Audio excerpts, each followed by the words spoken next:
The Sheikh's Demanding Fiancée, the Botros Brothers Series Book 3, written by Leslie North, narrated by Tanya Stevens. Chapter 1.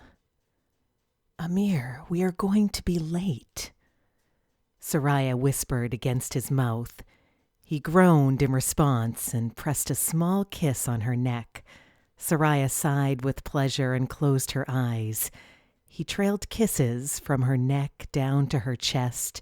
He caressed her back as his hands continued their languid caress around her hips before he cupped her bottom. He loved how firm it was. He slipped his hand under her dress and caressed her thighs. Okay, we really... Soraya was struggling to string a sentence together.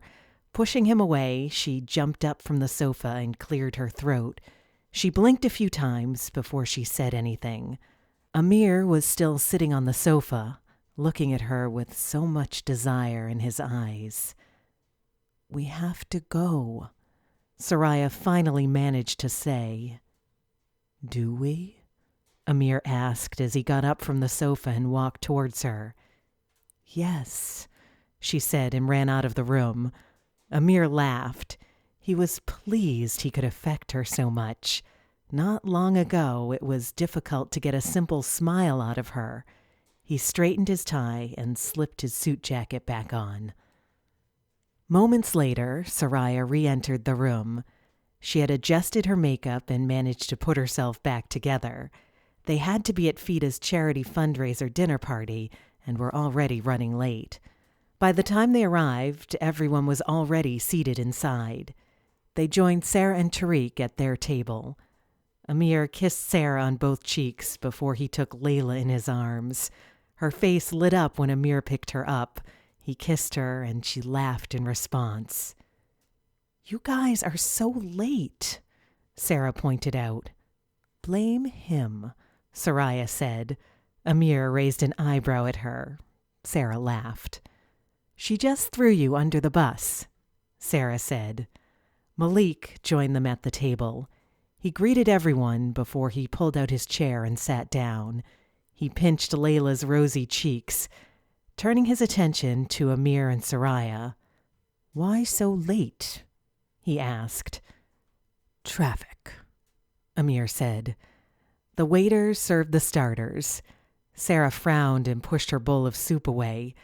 Tariq held her arm gently and asked her if she was okay. "Smells awful," she complained. Tariq laughed softly and asked the waiter to remove both their bowls. "And the pregnant journey begins once again," Amir said as he smiled at Sarah. He enjoyed teasing her over how soon she had become pregnant after having Layla. Seemed like her and Tariq could not take a break from each other. Sarah rolled her eyes. Some moments were not so pretty about being pregnant. She was not looking forward to it at all. Then there was her supercharged sex drive. It was ridiculous how she was easily aroused when she was pregnant. That was Tariq's favorite part. He liked seeing her in that state and begging for attention. "How are you coping so far?" Soraya asked Sarah. "Morning sickness is already screwing me over," Sarah complained. She sighed and reached for her glass and drank from it. Malik gave her a sympathetic look and rubbed her hand. Halfway through dinner, Fida made a speech to thank all the donors. They had managed to raise a lot of money. She also informed them about future charity events. She delivered the speech with such poise and elegance. Everyone clapped their hands after her speech. Music filled the room and people started dancing. Sarah got up to make her third trip to the bathroom within the hour. Tariq rubbed her back before she left. He turned his attention to Amir, who was still holding Layla. "I'll take her. You and Soraya go dance," Tariq said to Amir. Amir looked at him, wondering what he was up to. "Lay," Tariq called out. She turned her head in his direction and smiled as she stretched out her arms towards him.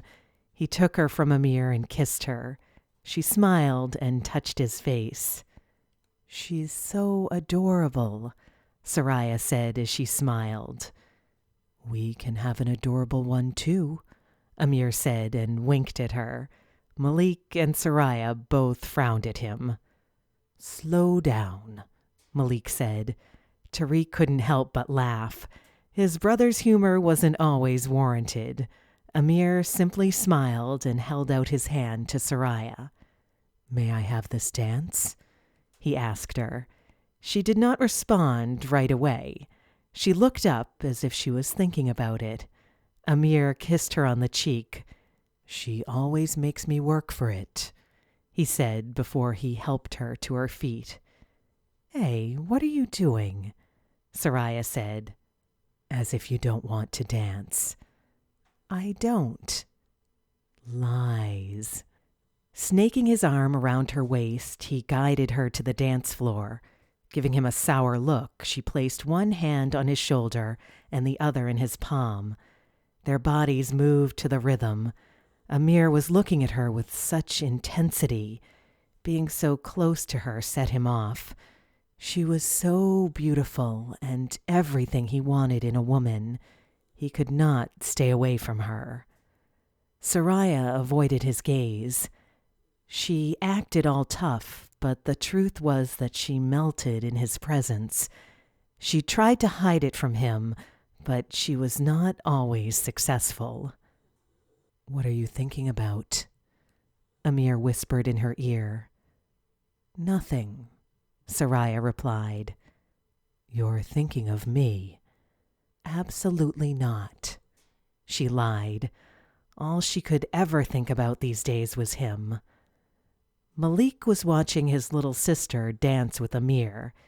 It had taken him time, but he was growing more accepting.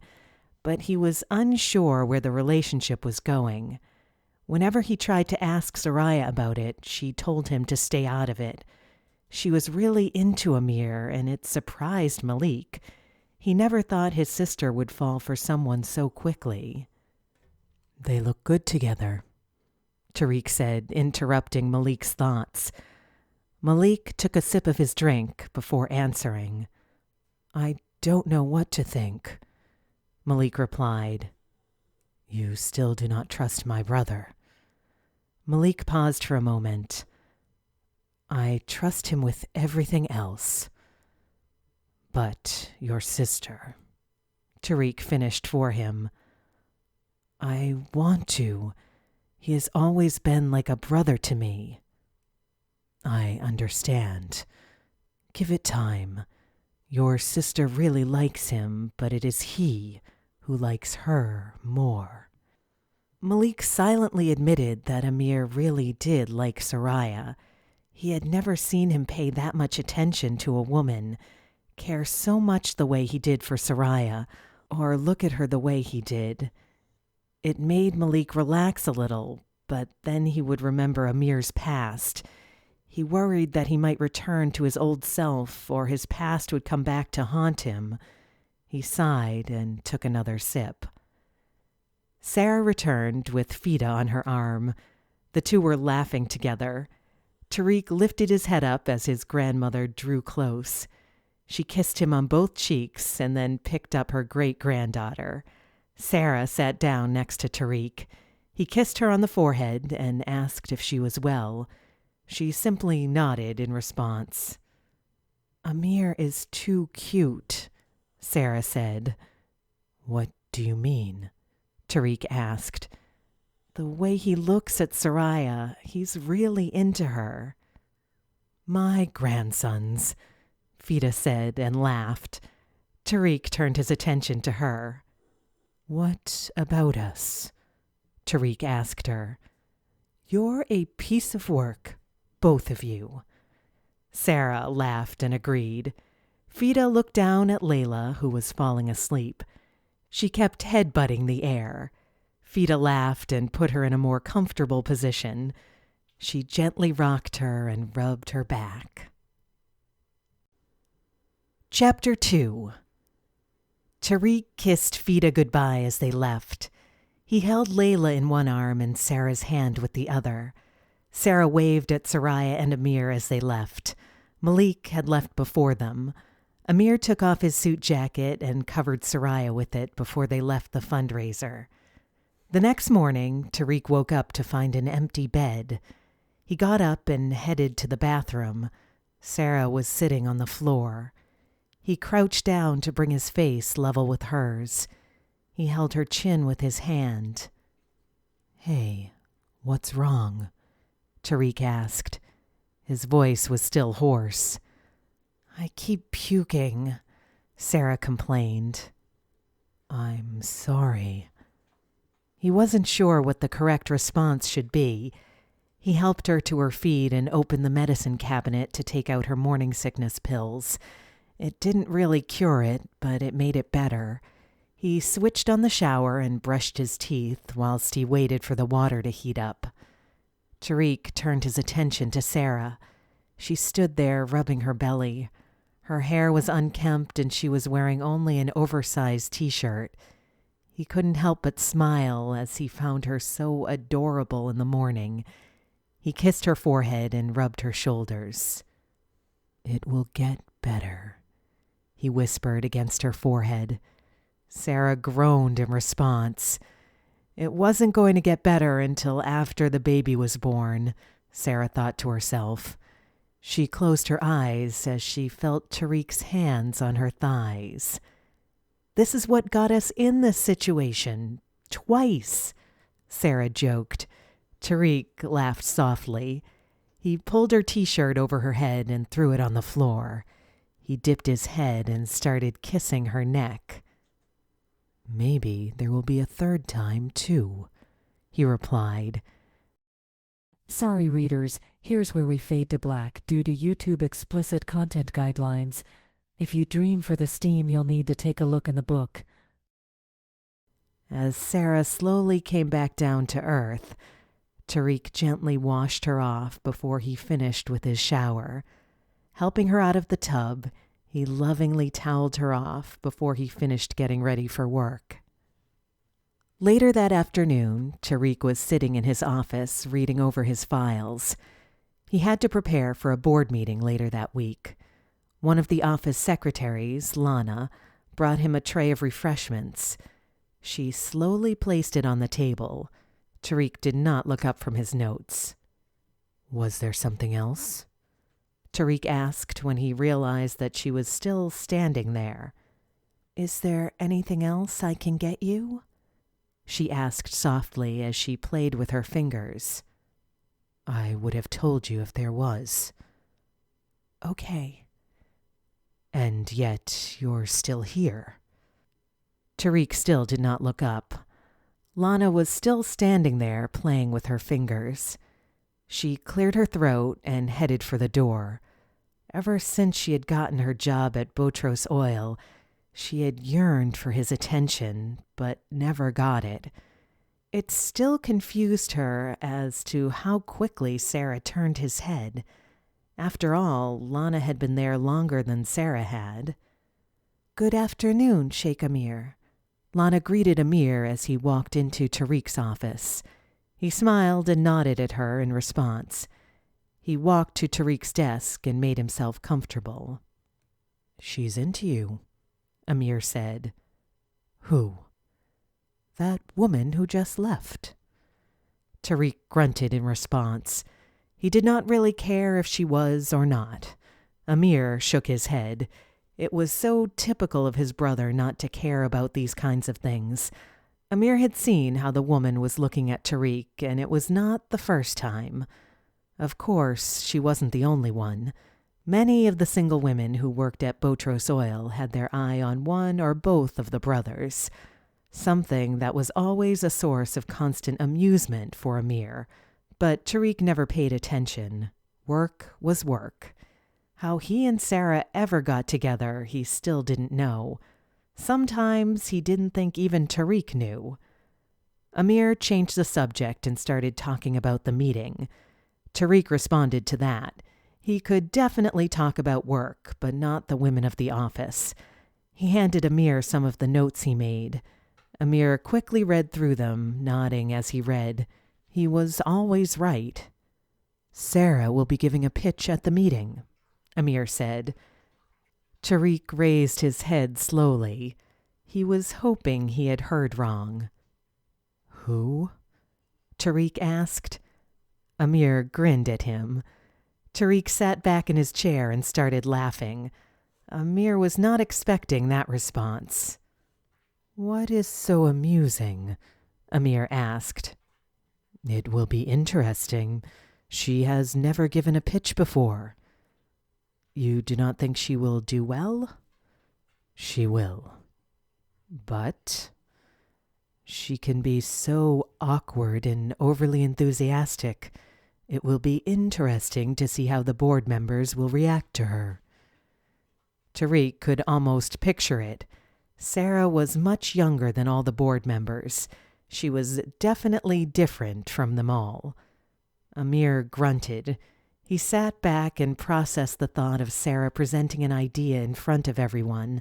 The thought made him smile. Tariq himself had taken a while to warm up to her. Would the others be the same, or would they accept her much faster? Amir got up to leave the room. He paused halfway and turned around. Did you hear that Fida wants to organize a family vacation of some sort? He asked Tariq.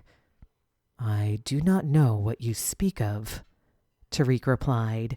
It was the first time he was hearing anything about it. She wants the whole family to go somewhere together. The desert, I presume. Amir raised his eyebrow and left the room.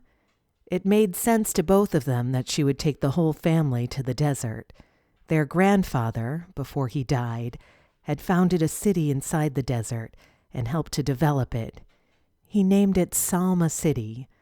Salma was Fida's middle name. After he passed, Fida managed things in the city. It had a small population. The city gained money from growing vegetables and trading with other cities. That night, Fida called Tariq and Sara.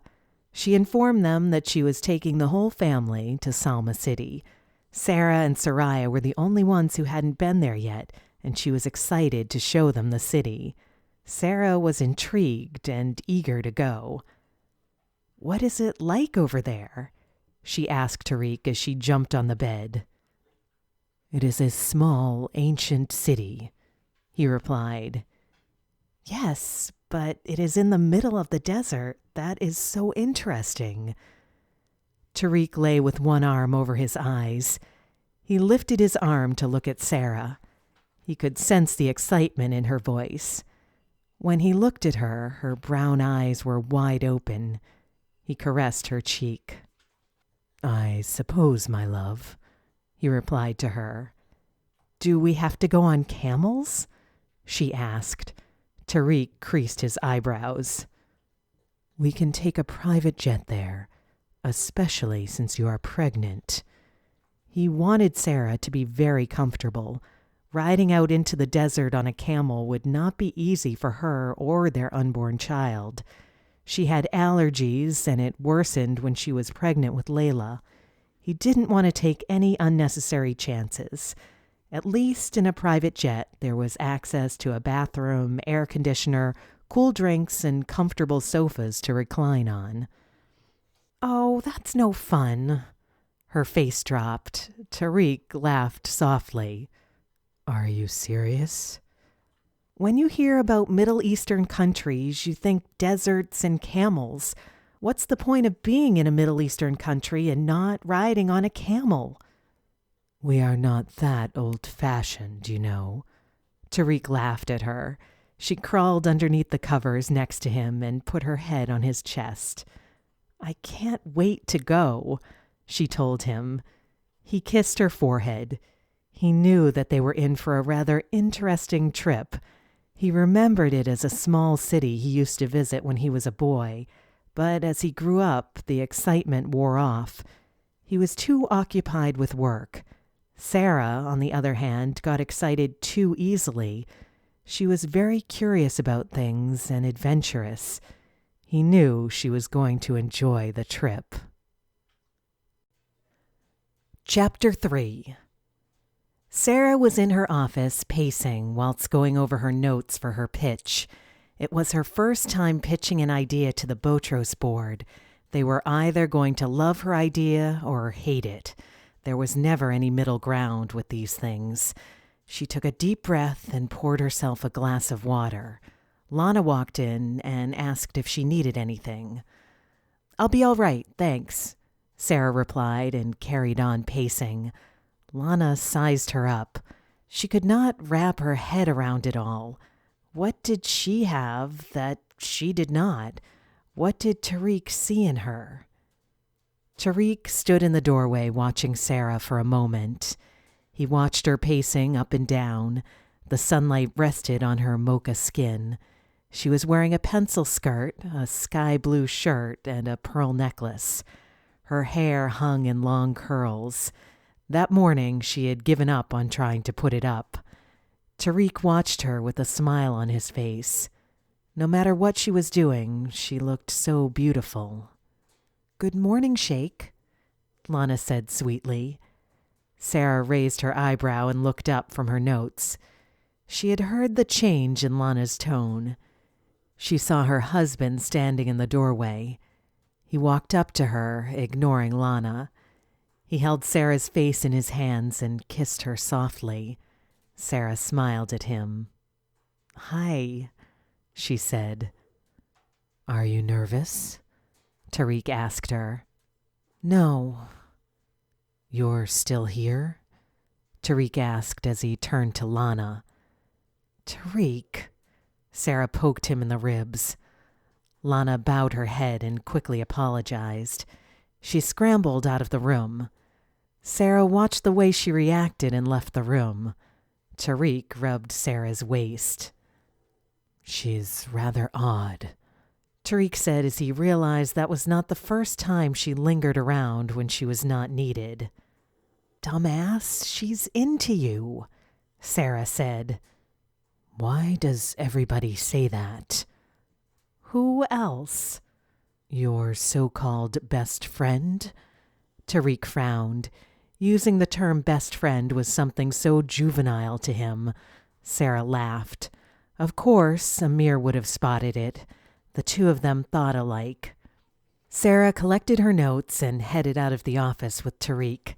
The board members were already in the room talking amongst themselves. Sara scanned the room and realized that there were no women in the room.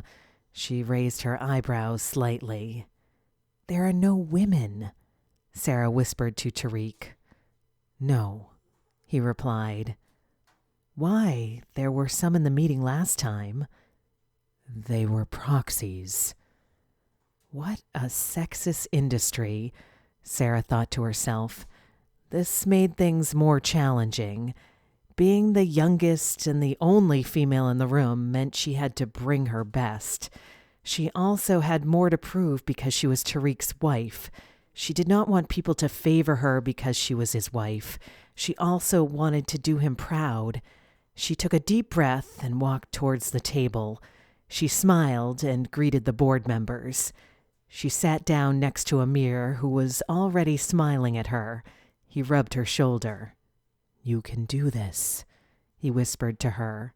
"Thanks," she whispered back. Tariq slid his hands in his pockets as he greeted everyone. Sara creased her eyebrows slightly as she thought that was slightly unprofessional, but very appealing. She frowned as she tried to get her libido locked down. Tariq began discussing the matters at hand.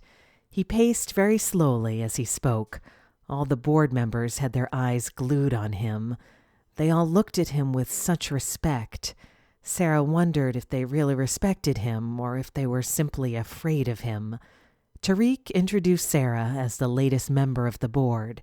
He informed them that she was going to pitch a few ideas to them. "Showtime," Amir whispered to Sara. She narrowed her gaze at him as she got up. He grinned at her. She straightened her skirt and stood in front of everyone. They all stared at her, some with questions on their faces. Sara handed out copies of her presentation. "Please turn to page 2, she said. She began talking about her idea. She was introducing new drilling machines. She explained the difference between the new machines and the old ones. "What is the point of changing now?" one of the board members asked her. "It seems rather pointless to hold a board meeting for new equipment," another man said. Tariq felt their disapproval and disdain toward Sarah. He was about to say something when Amir held him back and shook his head. He thought it was better for Sarah to use that opportunity to prove herself. 12% cheaper and 5% faster, Sarah replied. "Those numbers aren't that high," retorted one of the members. And so it begins, Sarah thought to herself. They were not going to take her seriously. She placed her hands on the table and looked the man in the eye. "They make a difference, Mr. Ayub," the man replied. He didn't sound impressed. "Mr. Ayub, that money we will be saving could help to create more jobs, buy more equipment, or simply be profit. Which pleases you more?" Amir was smiling to himself. Sarah was showing Mr. Ayub that she was not intimidated by him. He did not seem pleased by her. He didn't like her staring him down. When Mr. Ayub did not answer, Sarah decided to continue talking about the drilling machines. She explained everything in more detail. She had been very prepared for the meeting.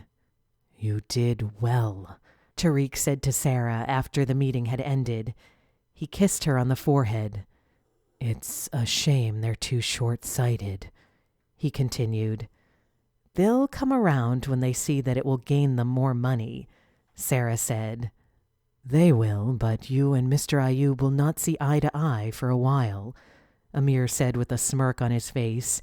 He put his hand up for Sarah to give him a high five. She smiled and smacked it.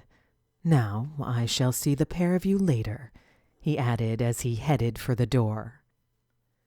Soraya was in the kitchen washing the dishes when she suddenly looked up and saw Amir in the window grinning at her. She jumped and placed her hand on her heart.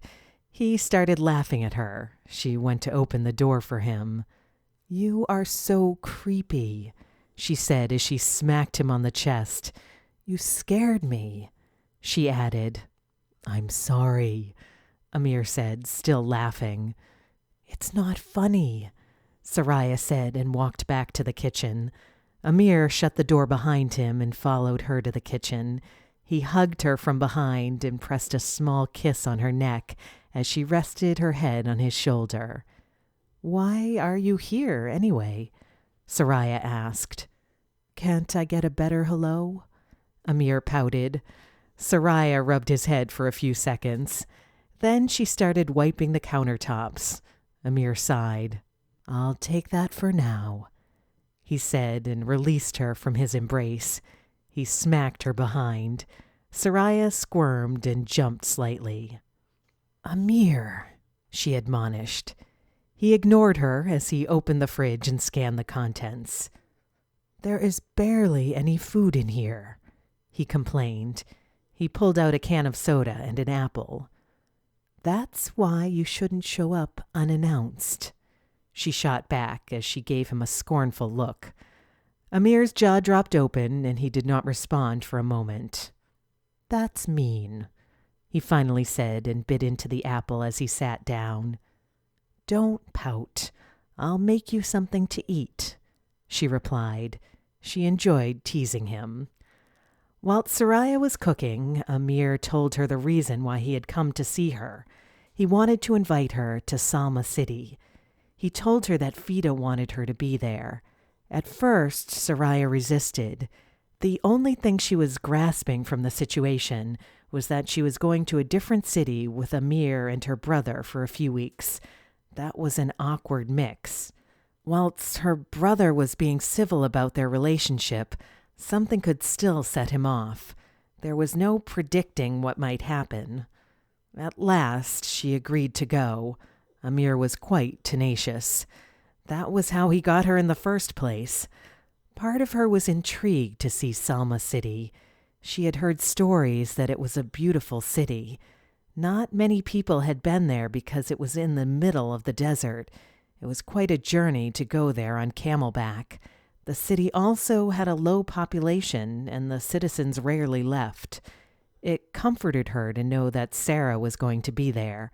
That meant a little bit of sanity and less awkwardness. Chapter 4. When Sara and Tariq arrived at the airport, Tariq's parents, Aaliyah and Fida, were already there. Mrs. Botros kissed Sara on both cheeks and rubbed Tariq's cheek. Fida greeted them both and quickly picked up Layla. "Hello, my love," she said to her and kissed her.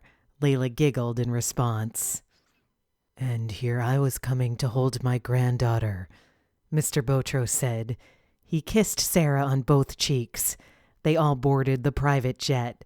Shortly after, Malik came on board and Soraya and Amir were last to arrive. "Last as always," Tariq said as they walked in. Sara nudged him and got up. She walked over to hug Soraya and Amir. As soon as everyone was seated and buckled in, they took off on their 45-minute flight.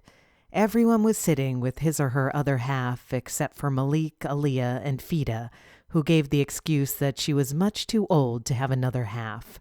Malik was left without an excuse, and Amir couldn't resist teasing him about it. "It is ironic, isn't it?" Malik said. "What is?" Amir asked. "The one who detested marriage the most is the one who married first." Tariq narrowed his gaze and ignored him. He was not going to defend himself again. They always made fun of him about it. Sara smiled and rubbed his arm. Aaliyah remained quiet, hoping the spotlight did not shine on her. "Aaliyah, I see you there. You're not getting off that easy." "Leave me alone," Aaliyah said. "I remember her last lover," Tariq said. "Tariq, don't say lover. It sounds gross." "The one with the lazy eye?" Amir said. "He didn't have a lazy eye," Aaliyah voiced out. "Yeah, that's the one," Tariq said and narrowed one eye, imitating a lazy eye. Amir and Malik started laughing. Sara was surprised to see Tariq make fun of his cousin. She had never seen him like that. "It was one time. He had an allergic reaction." Aaliyah tried to defend herself, but the guys kept laughing. Sara placed her hand on her mouth as she tried to suppress the urge to laugh. Soraya was feeling awkward. She didn't know if she should laugh or defend her. Fida was cuddling Layla and watching the whole thing unfold. "She always had interesting taste in men," Tariq teased. "You're not funny," Aaliyah mumbled. "Okay, guys, you can leave her alone now." Sara finally came to her defense. "You haven't seen her lovers, that's why," Amir protested. "Stop saying lover," Aaliyah complained. The word was awkward. It implied an affair or an intimate partner. Moments later, they arrived in Salma City. The jet landed on a private runway walking distance from the house. Everyone unbuckled him or herself and exited the plane. Sara and Sariah stood there wide-eyed, staring at the entire estate. "Shall we?" Tariq asked Sara as he held his hand out for her. She nodded and took his hand. As they neared the back entrance to the property, Sara drew in a breath. It was magnificent. Palm trees framed a large stone house that looked like something out of the pages of an architectural magazine. Servants stood in neat lines awaiting their arrival. They bowed their heads to them before ushering everyone inside the house. The floors were also made out of stone, and the windows were large, allowing light to cascade through brilliant stained glass. Sara barely had time to look around as the servant showed them to their rooms. "This is awesome," Sara said while she stood in the doorway to their suite. The gray stone flooring was used throughout the house, and the stones were uneven in size and arranged in intricate patterns.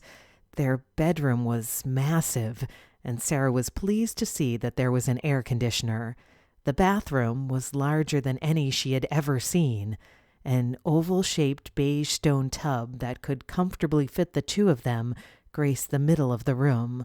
She threw herself on the oversized bed with a big smile on her face. Tariq stood in the doorway holding Layla. "I take it that you like the place?" he asked as he walked into the room and shut the door behind him. "This place is great," Sara said. On the other side of the bed, a crib had been set up for Layla. Tariq laid her down before stroking her face lightly. She had fallen asleep on the flight, and he didn't want to wake her. Soraya stood with her arms crossed. Her face was stained with confusion. Amir leaned in the doorway, smiling at her with his hands in his pockets. "There is no way we are sharing a room," Soraya said to Amir. "Why not, Habibti?" Amir asked. "Because I am your girlfriend and not your wife." Amir opened his mouth to say something, but Soraya dismissed him with her finger. "My brother will not have it either," she added. If Malik knew the two of them were sharing a bed, he would not take it well. Amir laughed and walked towards Soraya. He kissed her on the cheek. "Relax, Habibti. I was joking," he said to her. "You're not funny," Soraya said and shook him off. "My room is across the hall," he said to her, still smirking. "Not far enough away. Even if there was an ocean between us, I would still come to you within a heartbeat." With that, he smacked her bottom and left the room. Once again, he caught her off guard. She inhaled sharply. She took her shoe off to throw it at him, but she missed. Amir laughed and winked at her. For dinner, they were served a selection of deliciously cooked foods. There was freshly baked naan and pita, along with a variety of grilled and steamed vegetables. For meat, they had roasted lamb and roasted chicken, with a range of freshly prepared sauces. As soon as they were all seated, Tariq moved the hummus away from Sara. Due to her second pregnancy, she had grown to hate the smell of it. The servants poured their drinks and served the food for them. "It has been too long since we spent time together like this," Fisa said. "Agreed," Amir replied, right before he dived into his food. "I really wanted all of us to come here and spend time together. I also wanted to introduce Sara and Soraya to the city." Sara looked up and smiled.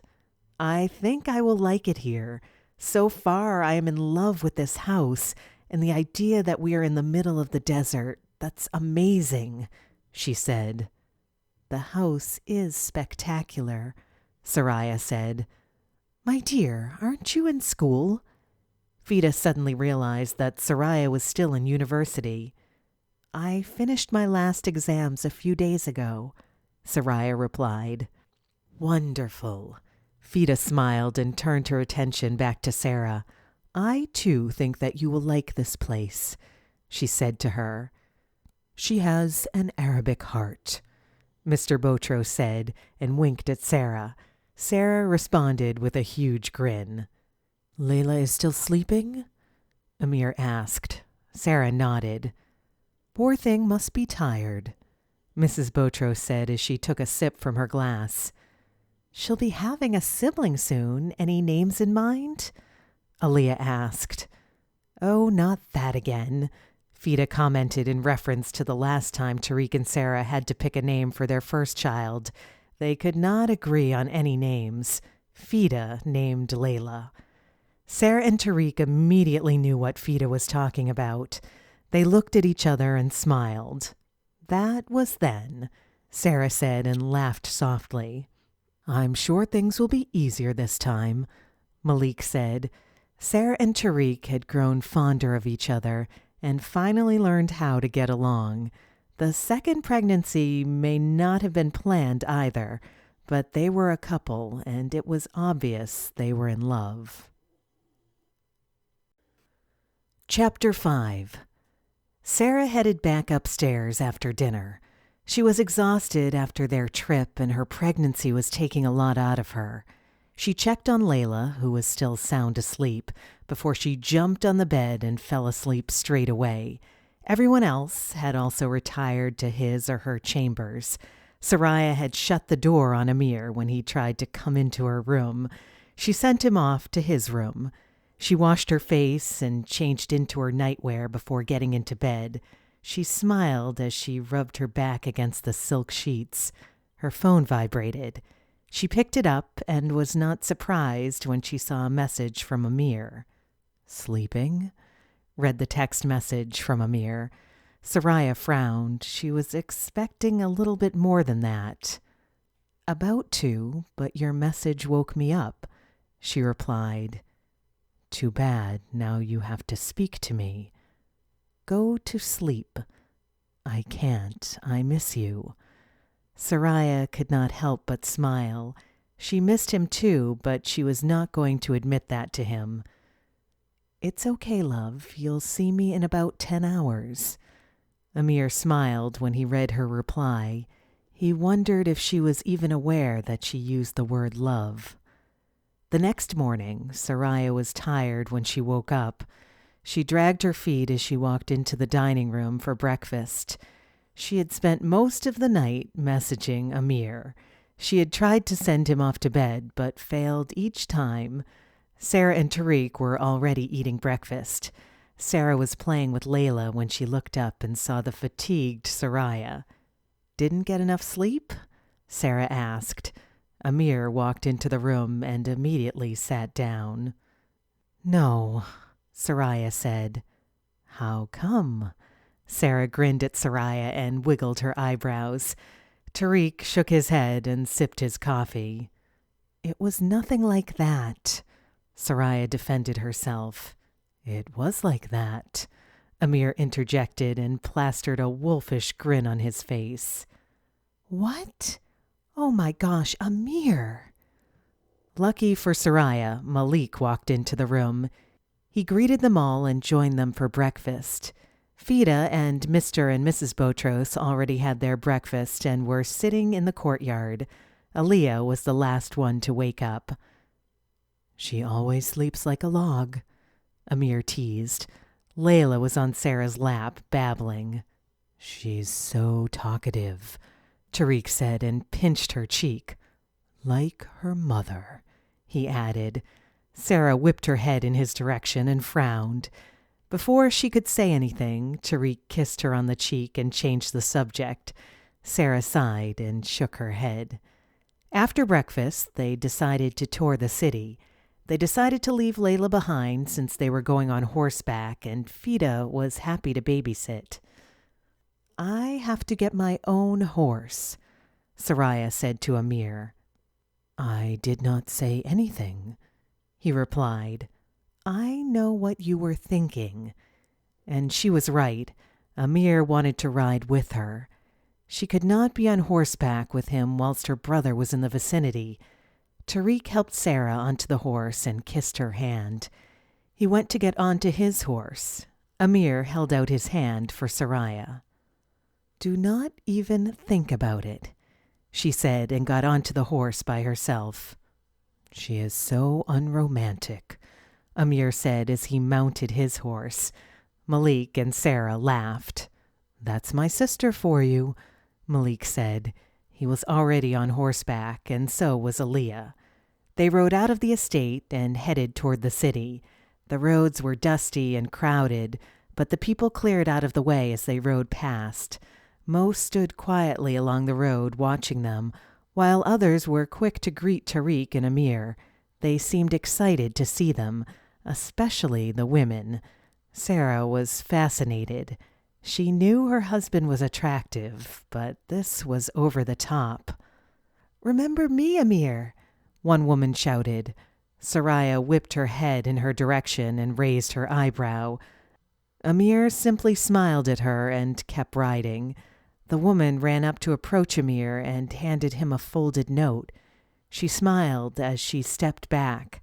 Soraya watched her. The city was not very populated. Most buildings were made out of stone. Despite the city being in the middle of the desert, it was not as hot as Sara expected it to be. The sky was clear blue without a cloud in sight. They stopped at a souk, an open marketplace. Sara jumped off the horse with a big smile on her face. She loved souks. The people in the souk immediately turned their attention to them. "Who was that woman?" Soraya asked Amir as soon as they dismounted. "Jealous?" Amir asked her. Soraya raised her eyebrows. He smiled and kissed her forehead. "I do not know her, or remember her," he added. "So what does the note say?" Amir had completely forgotten about it. He slipped his hand in his pocket and fished it out. He unfolded it. Her number was written on it. Soraya looked over his shoulder and saw the phone number. She narrowed her gaze. "It's nothing important," Amir said. She took the note and threw it in the bin for him. He was surprised by her reaction and couldn't help but smile at her. "Why are you smiling?" Soraya asked. "Jealousy looks good on you." He held her hand and walked toward the others. They were standing at a stall selling pastries. Aaliyah had already purchased a few. She had a sweet tooth that rivaled Sarah's. Aaliyah handed Sara a piece of almond basbousa made from semolina flour, butter, baking powder, condensed milk, almonds, and water. Sara had never tried it. "This is so good," Sara said with her mouth half full and her eyes closed. Aaliyah gave her another. "They make the best here. I love them," Aaliyah replied. "Can you just pack a bit of everything, please?" Tariq asked the stall owner. Judging from the way Sara and Aaliyah were enjoying the basbousa, they were definitely going to want more. The stall owner was happy to comply and wrapped up the pastries neatly for them to take with them. As Tariq paid her, she smiled and thanked him a few times. They walked through the souk. Sara and Sariah had linked their arms together, and Amir was sulking about it. Aaliyah linked Sarah's other arm. They stopped at a stall selling women's clothes. Most of the clothes were silky or lace dresses. The women selling the dresses greeted them as they approached. She invited them to the back to view a selection of lingerie. "Interesting," Sara said, looking at a push-up red silky brassiere with lace trim. It had matching panties. "Your husband will like this," the woman said cheekily. She had noticed Sarah's wedding ring. Sara laughed. She had never worn anything like that for Tariq. She was suddenly considering the idea. "Okay, I'll buy it." "Anything for either of you ladies?" the woman asked Aaliyah and Sariah. "I am single. I'll go for the more plain stuff," Aaliyah said. She picked out a plain black underwire brassiere. "And for you, miss?" the woman asked Sariah. She picked out a purple silk bra with lace trim. She could not help but laugh. "No, thank you," she said. "You and Amir are—" Before Aaliyah could finish the sentence, Sariah cut in. "No, we haven't." "That's shocking," Sara said as she turned around to look at Sariah. "Why is that shocking?" "Because of the way he is into you. I would have thought he would try every chance he gets. I guess he's really in love with you that he is willing to wait. Either that or you're playing hard to get." Sariah laughed. She was playing hard to get. Definitely. Amir did love touching her and kissing her, but he had never pressured her or even asked her if she wanted to do more. Suddenly, she felt lucky to be with him. Soraya decided to buy something nice, but not too provocative. She was not planning to let Amir see her wearing lingerie any time soon. They all thanked the woman and left the stall. Amir, Tariq, and Malik were waiting for them outside. "What did you purchase?" Amir asked Sara as he tried to open her shopping bag. She smacked his hand to stop him from looking. Nothing that concerns you, she said. Tariq raised an eyebrow. He wondered what was in there. Can I see? Tariq asked her. Nope. Amir tried his luck with Soraya, but she did not let him see either. They continued exploring the souk. Right at the end, there was a small stone building with a circular roof. What is that?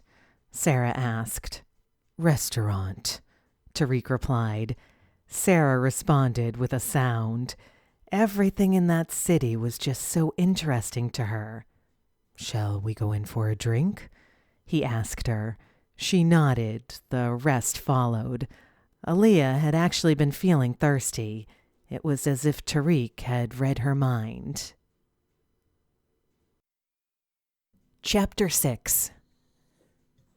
The restaurant was cool due to the air conditioner.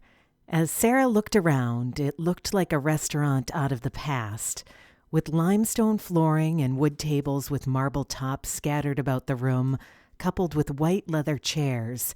The restaurant was inviting. A server greeted them and introduced herself. This place is nice, Sarah said as she sat down. Her face was lit up. Tariq silently watched her every move.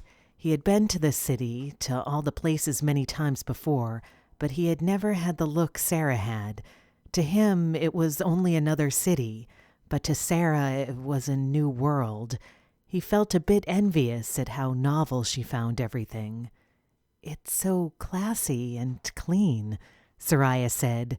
The two women grinned at each other. At one of the tables sat two women, one of whom was staring at Amir. At first, Sarah thought she was simply oogling him like the rest, but after looking at her a bit longer, she noticed that her facial expression was one of recognition. The woman had long, thick, wavy, jet-black hair. Her skin was honey-colored. She had big green eyes, dark eyebrows, a small straight nose, and full pink lips. She was very beautiful, Sarah thought to herself. The server came to take their orders. Malik was in the middle of giving his order when Sarah watched the green-eyed woman leave. Her friend was sitting there confused. Miss? The server said to Sarah. Tariq touched her leg. Oh, sorry. Sarah was so focused on the woman that she barely heard anything anyone had said. She placed her order. Soraya and Aaliyah admired the paintings that were hung in the restaurant as they drank their cold beverages. Aaliyah really enjoyed art very much. Sarah was enjoying her pastries. She was feeling very hungry, as if she had not eaten anything all day. Sarah was happy to return home later that day. She had missed her little one. Layla was sitting with her granddad when she saw her mother enter the room. Her eyes widened and she started babbling louder. Sarah laughed and picked up. Hi, sweetie. Sarah kissed her multiple times. Layla laughed in response. Tariq held her chin and kissed her a couple of times. Layla smiled at him and touched his cheek. He kissed her little hand. Everyone cleaned up and came back down for dinner, which was set up outside in the courtyard. The sun was setting, there was a cool breeze, and the food was delicious. It was the perfect ending to a great day. Sarah was looking forward to exploring the city a little bit more. Layla was fast asleep in her own room that Fida had prepared especially for her so the parents could have some privacy. Sarah had a warm bath before bed. Tariq was sitting on the bed going through some paperwork when Sarah came out dressed in a silky robe. She walked over to the bedside. Do you want to know what I bought today? Sarah asked Tariq. He put the paperwork on the nightstand and looked at her as he leaned back on the headboard. I am slightly curious, yes, he replied. She smiled and tugged the belt on the robe. Sorry readers, here's where we fade to black due to YouTube explicit content guidelines. If you dream for the steam, you'll need to take a look in the book. The next day, Sarah walked out into the courtyard in an unusually good mood. It was nearing midday. She and Tariq had already enjoyed a leisurely breakfast in their room, and Sarah was still flushed from a repeat of last night. Soraya and Aaliyah watched her gleeful steps as Tariq followed close behind at a more leisurely pace. "Hi, baby," Sarah said to Layla as she took her from Amir. She hugged her daughter tightly. She missed her so deeply. "How are you, my love? Oh, I missed you so much," she added. "I am fine, too," Amir interjected. Sarah laughed and rubbed his head. "How are you today?" Sarah sat down next to him. "I am well, thanks." "You look radiant today, Sarah," Aaliyah said. Sarah was kissing Layla's little hands. She looked up at Aaliyah. "Just happy to see my baby," Sarah said. Layla started babbling. Tariq smiled. He could tell that she was going to be like her mother. He kissed her forehead before joining Malik. Sarah shielded her mouth from Amir and mouthed, "The lingerie worked magic," to Aaliyah and Sariah.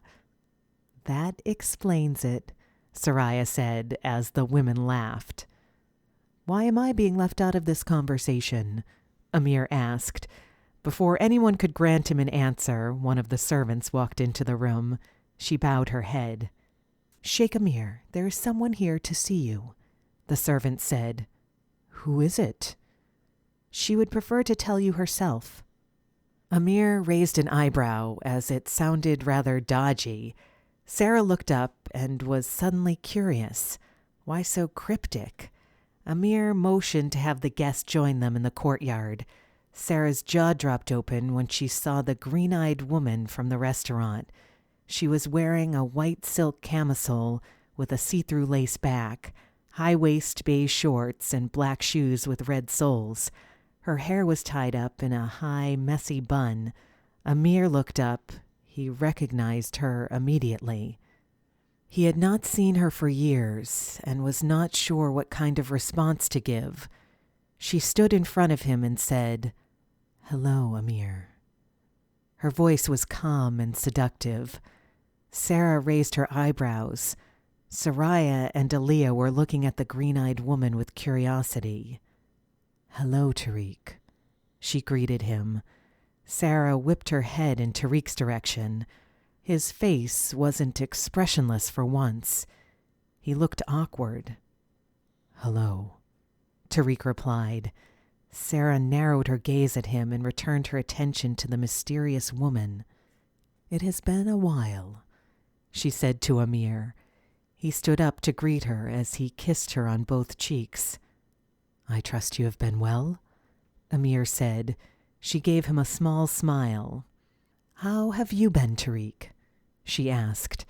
Sarah was curious and uncomfortable. This woman was beautiful, and the Botros brothers were completely awkward in her presence.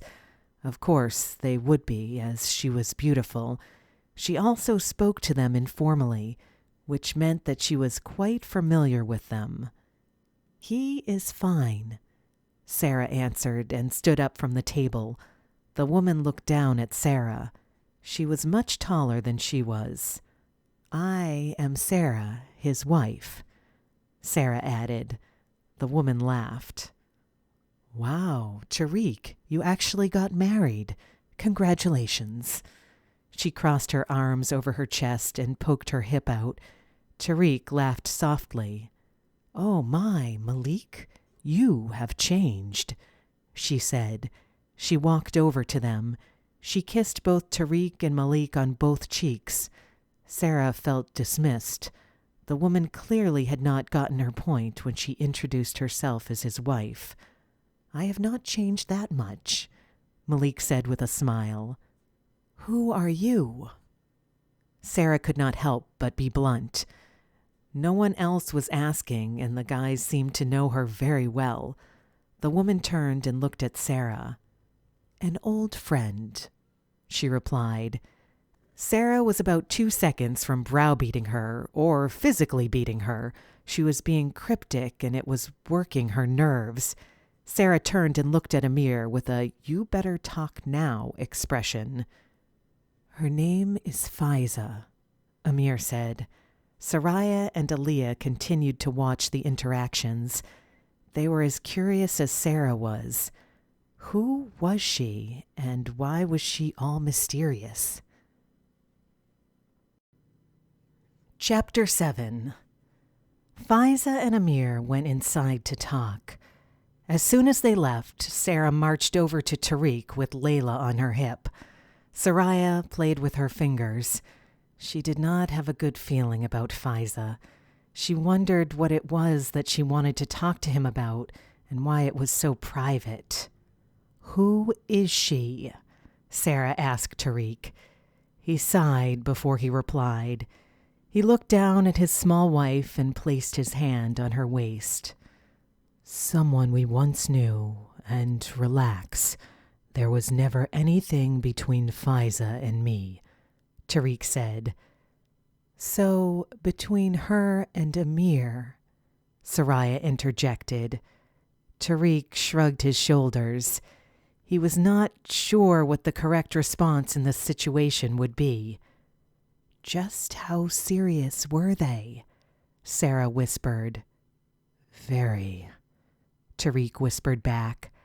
Sarah sat down and kissed Layla on the forehead. This wasn't right. Why had Fisa returned if their relationship was a thing of the past? It was weird. All Sarah could do was eat and wait for Amir's return. "What is the matter with you all?" Fida asked as she entered the room. Soraya looked nervous as she continued to play with her fingers. Sarah was eating, but her facial expression was glum. Aaliyah had her elbow on the table and her jaw resting in her palm. Malik and Tariq were having a silent conversation. "Hi, Fida," Sarah said. "Hello, where is Amir?"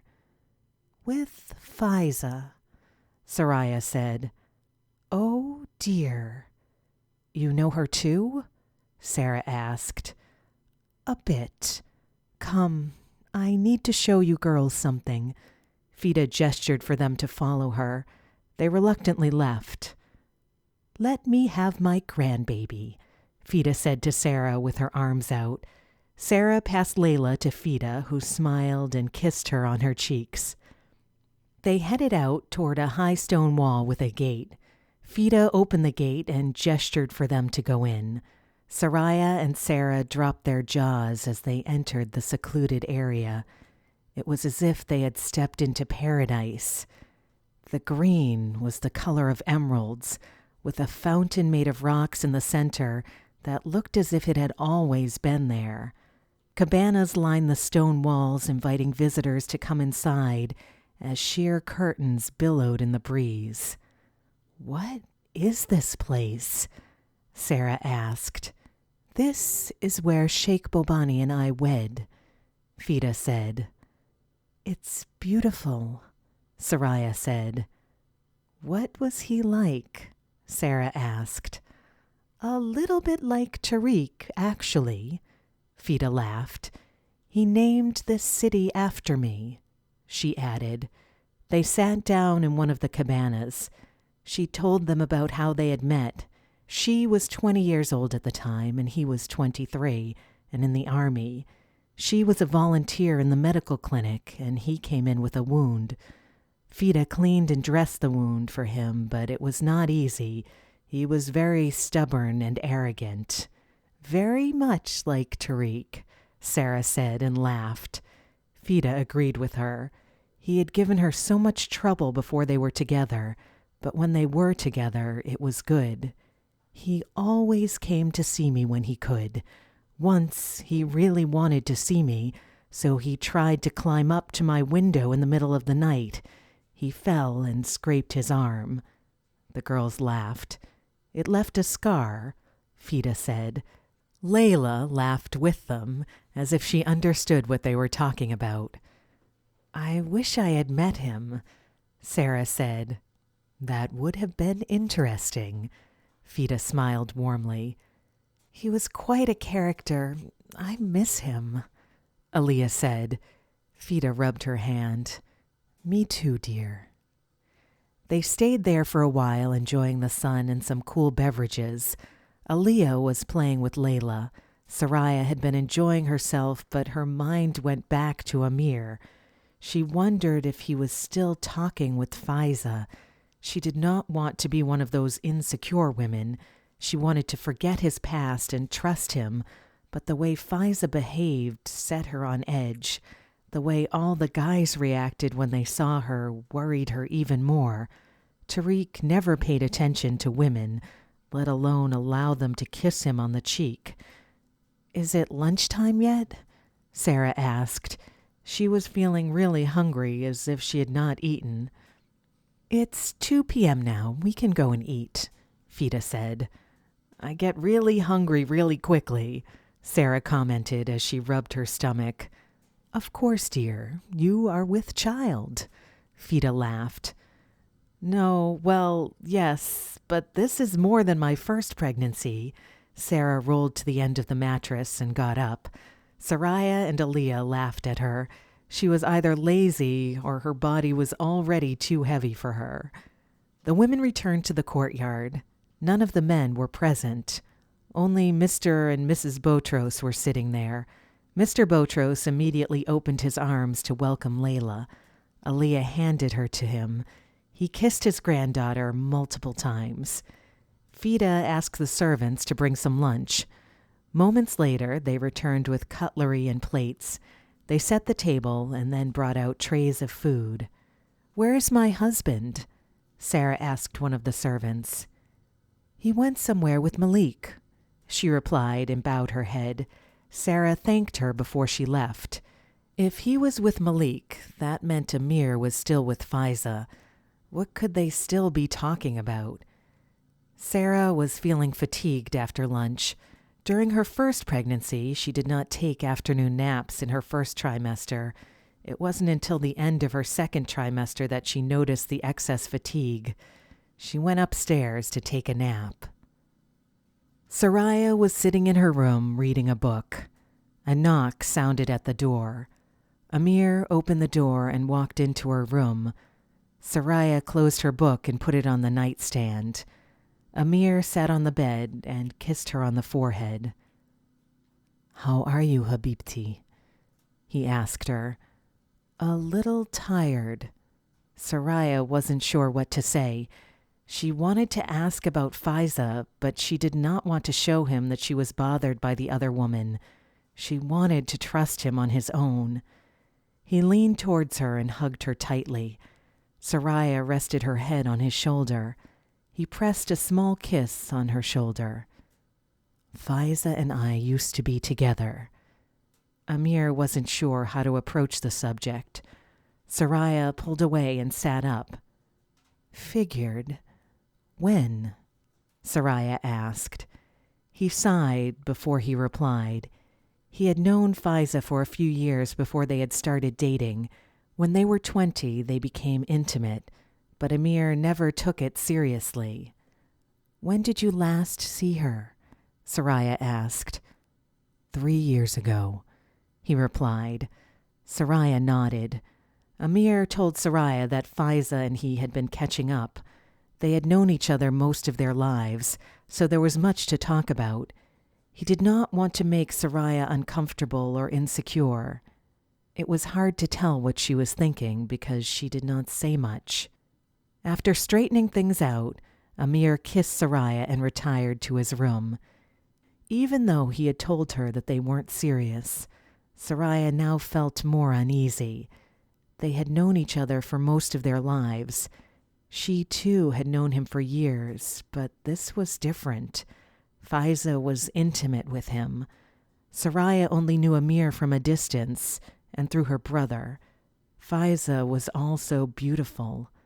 Why had she come back to Amir? He said they were catching up, but Soraya felt like Fisa had a reason for showing up. Chapter 8. Fisa was still the hot topic the next morning. Sarah's curiosity, always the best of her, couldn't wait to find out what was going on. After having her shower and getting dressed, she rushed over to Amir's room. She knocked on the door and let herself into his room. He was in the midst of getting ready. He turned quickly to see who it was. He was surprised to see Sara. She walked in holding a bowl of grapes and made herself comfortable at his desk. "Sara, what brings you here?" Amir asked as he reached for his shirt. He was still half-dressed. "Fisa," Sara said and raised her eyebrows. Amir smiled as he buttoned his shirt. He was expecting her to ask, and he had been waiting for her. "Fisa and I were friends," he told her. Sara raised her eyebrow at him. Clearly, they were more than friends. He laughed softly. He started telling Sara about Fisa. He told her how they met and the nature of their relationship. Fisa and Amir had known each other for years, and yes, indeed, they were intimate. "So, friends with benefits," Sara concluded. Amir laughed. "I suppose you can say that," he replied as he gestured for the door. The two of them left his room and headed downstairs. Sara stopped halfway and grabbed his arm. "I just remembered. I saw Fisa at the restaurant." Sara suddenly realized that she hadn't told him about it yet. "What? You saw her?" "Yes, but you don't seem surprised to learn that she was there." Sara crossed her arms over her chest and looked at him suspiciously. "I asked her how she knew I was in town. She had said she had seen me at the restaurant 2 days ago." "Oh." "Sara, relax. We are just friends." They started walking again. "She is beautiful. It's not very easy to be friends with an attractive woman." Amir looked at Sara as if she had just said something in a different language. He opened his mouth to say something, but she shoved him to the side before he could utter anything. "It isn't what you are thinking. I am simply saying that men can be easily tempted," she clarified. "I have Soraya. That is all I need." Sara smiled. That was the response she was looking for. She really liked Sariah, and she liked her for him. They suited each other very well. It would be sad to see them end. Sara and Amir walked into the dining room together. Everyone was already gathered at the table eating their breakfast. "Morning all," Sara greeted everyone as she sat down next to Tariq. She pressed a small kiss to his lips. Layla was sitting on his lap. She smiled when she saw her mother. Sara bent down to hug and kiss her daughter. Fida and the Botros parents had their own matters to attend to after breakfast. The rest decided to take a camel ride. Tariq had suggested it since he knew that Sara had shown interest in riding a camel. Sara let the cool breeze caress her face. The sun was nice and warm. The air was fresh and clean. She took a deep breath and smiled. It was a beautiful day and a perfect day for riding. Neither she nor Sariah had ever been on a camel. They both looked over at the camels with such excitement. The camels were much larger up close.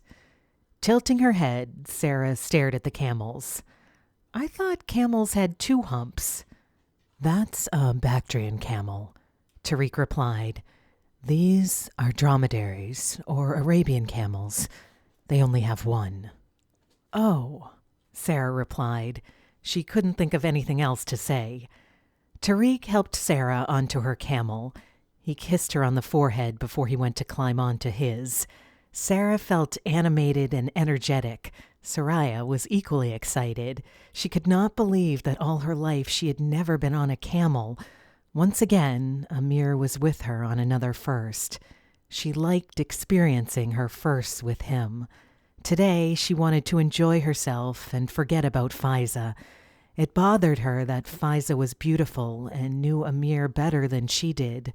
For today, she wanted to pretend as if she had never shown up. "Oh my gosh," Sara called out as her camel stood up and started moving. "It's so high," she added in a squeak. "You all right?" Tariq asked her. She nodded at him and gave him a thumbs up. Amir's camel was next to Soraya's, as he wanted. Soraya reluctantly turned to look at him. It was creepy how he was that close to her all the time, even on a camel. "What are you doing?" Soraya asked Amir. "Looking at you," Amir replied.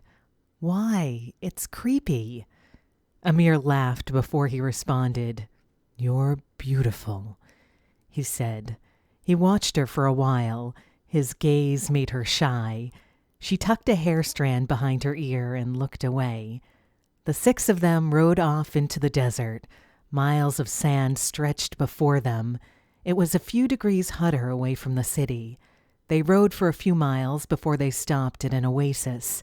The water was the color of turquoise and surrounded by palm trees and small shrubs. Tariq helped Sara down from her camel. "This place is gorgeous," she said. She had never seen anything like it. "Does not take much to please you," Tariq said as he looked at her with fascination.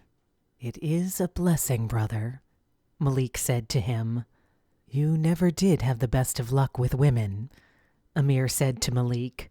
He nodded in response. He really did not have good luck with females. Most of them knew that he had a great job and was close to the Botros family. They always wanted to be with him to better themselves. Amir took Soraya's hand and helped her down from her camel. He pulled her closer to him. She tried to protest because her brother was there. Amir pulled her even closer to him. It was as if he had not heard a single word she had said. Lucky for him, Malik was walking ahead of them. He gently rubbed his nose against hers. "I want you," he whispered to her.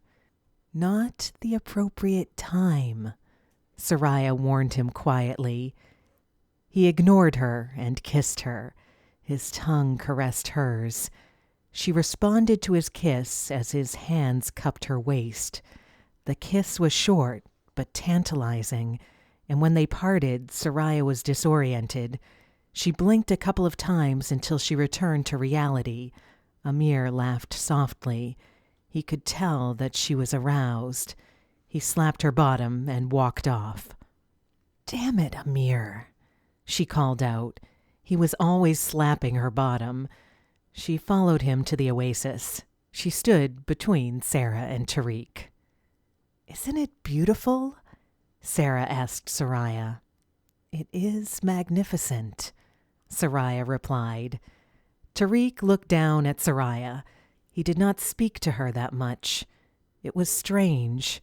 He saw her growing up, and now here she was, all grown up and in a relationship with his brother. She was close to his wife. They had all come so far, well, except for Amir. He walked up behind Aaliyah and pushed her towards the water. She screamed as she almost fell in. She turned around with an angry face before chasing Amir. "That is your man," Tariq said to Soraya. She shook her head. "He is so childish," Soraya replied. "He is fun and spirited," Sara defended him. Tariq let out a laugh. "Of course you would be on his side," he said to her. Sara shrugged her shoulders. It was true, and she knew it. She was always on his side, just as he was on hers. Chapter 9. Upon returning home, Sara and Soraya dropped their jaws when they walked into the sitting room. Fisa sat in the elegantly decorated room with Fisa, who was dressed in a peach dress and sandals. Aaliyah rushed into the room and came to a halt when she saw Fisa. "Oh my," she whispered. Layla was on the floor playing with her toys. She tried to stand up when she saw her mom, but fell back on her bottom. Sara smiled at her and rushed over. "Hi, baby," Sara said to Layla and kissed her a couple of times. "How was the ride?" Fisa asked the girls. Soraya and Aaliyah sat down on the sofas. "It was brilliant," Soraya replied with a smile. Fisa returned her smile. "I used to enjoy riding in my day, too," she laughed. "Of course, most of it was with the sheikh," she added and winked. The girls laughed with her. Everything suddenly turned awkward when Fida introduced Fisa to the girls. She had not been officially introduced to them, and they greeted her cautiously. "Aaliyah, I think I remember you from when you were younger," Fisa said to her. "Me?" Aaliyah did not remember meeting her. "Yes, I think I met you once or twice. I remember you as a young girl who loved basbousa." Fisa smiled at her. Aaliyah was not sure how to react. Fisa definitely had the right girl. Aaliyah loved basbousa. Lucky for her, her cousins walked into the room before she had to respond to Fisa. "Kaifa halak, Amir?" Fisa asked how he was with a smile as soon as she saw him. "Ana Beker," he replied. She kissed him on both cheeks and rubbed his shoulders. They were standing very close to each other, which made Soraya feel uncomfortable. The chemistry between them was too obvious. "You are here again," Tariq said to Fisa and pulled his brother a little bit away from her. He too had noticed how close they were standing. She laughed. "Yes, I needed to speak with Amir," she replied.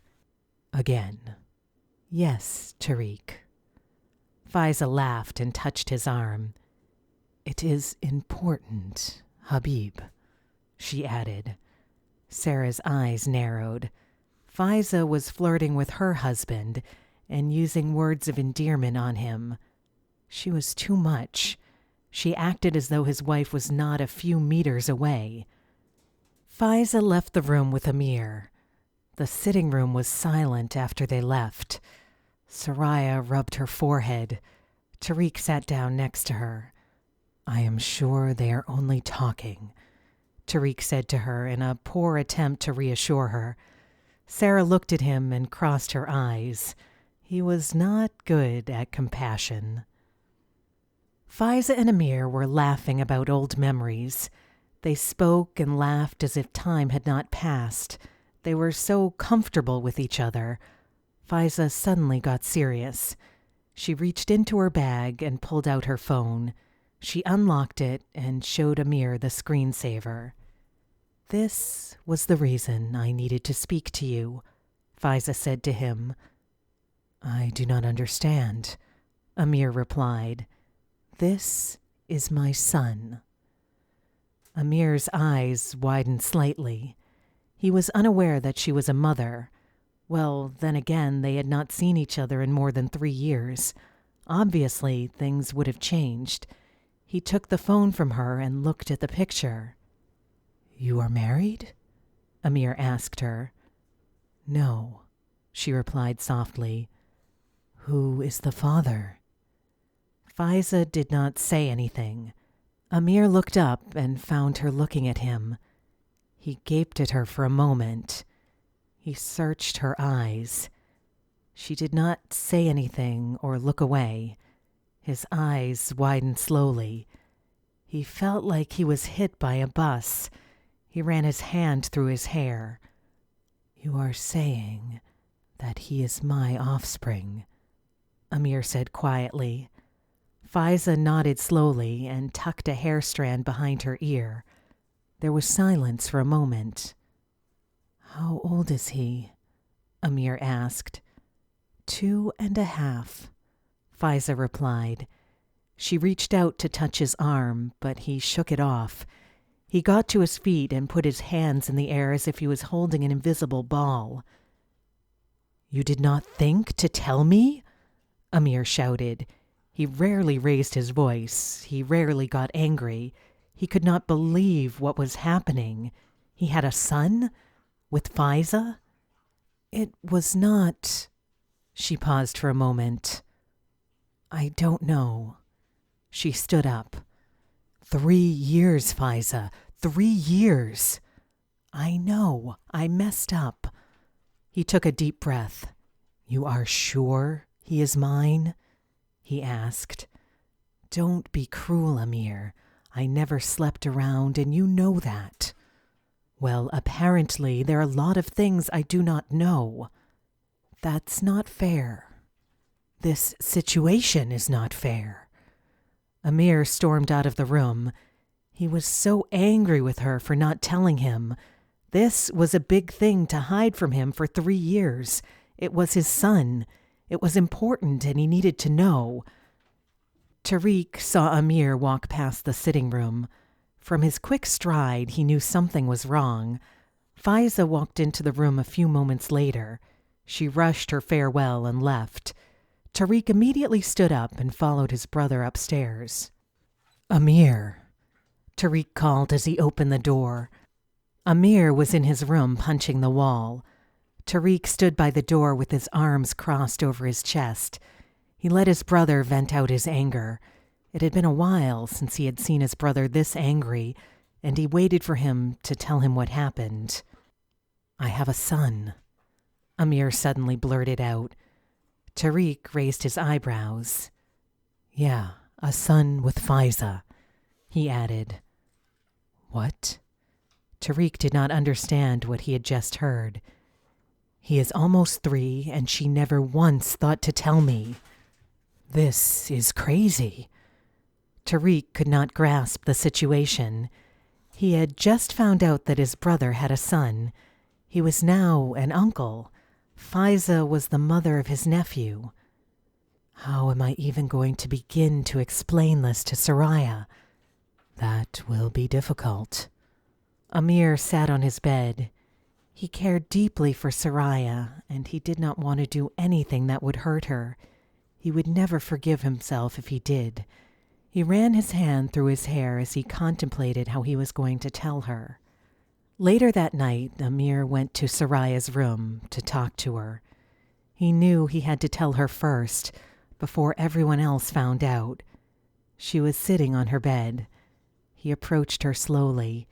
He kissed her forehead and then her cheek. He sat on the bed and took her hand in his. "Are you all right?" Sariah asked softly and rubbed his hands. He remained silent for a moment. He kissed her hands and looked up. "I need to speak to you," Amir said. "I have a son," he blurted out. Soraya looked confused. He explained further. Panic filled her more and more with each word he uttered. Is he going to get back with her? She asked herself. It worried and scared her. At the same time, she felt sorry for him. It was unfair that he was denied the first 2 years of his son's life. It was cruel. Had he not returned to town, would she have ever told him? Sariah reached out and pulled him into an embrace. She could see that he was unhappy and did not know what to do. He was trying to reassure her and look after her emotions, but this was not about her. She had no right to react. Right now, he needed her, and she had to be there for him. She rubbed the back of his neck and his back. "I'm sorry," she whispered. She pressed a small kiss on his cheek and hugged him tighter. Amir wrapped his arms around her. He had not expected this kind of reaction from her. He rested his head on her shoulder. Chapter 10. Forks and knives dropped onto plates as Amir broke the news to the family during breakfast. He decided to tell everyone at the same time. He could not go from one person to the next telling them one by one. His mother held her head as if she was going to be sick. "You might want to repeat that again, son," Mr. Botros said to Amir. He was sure he had misunderstood.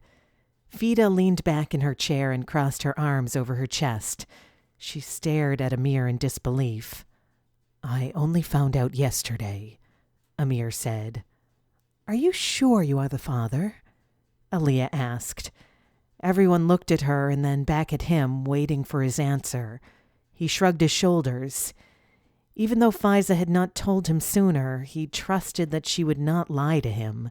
He knew her too well. "Get a DNA test," Mr. Botros said as he held his wife. She seemed to be affected badly by the news and looked as if she was going to faint. There was a long, awkward silence. No one was saying anything. Sarah was bouncing Layla on her lap, trying to bite her tongue. Mrs. Botros stood up and left the room. Her husband left with her. Amir frowned. He was confused. He did not expect such a reaction. He thought there would be fireworks, a lot of yelling from his mother, a slap or two from Fida. "This is weird," Fida said as she stood up. Sarah was the only one still eating. She handed Layla to her. "She needs a change," Sarah said and batted her eyelashes a few times at Fida. She smiled and took the baby. She slapped Amir on the head on her way out. He jumped slightly. That was the reaction he expected from her. "What the heck is going on?" Sarah asked Amir. "Is that why she has been lingering around? So that she could spring it on you?"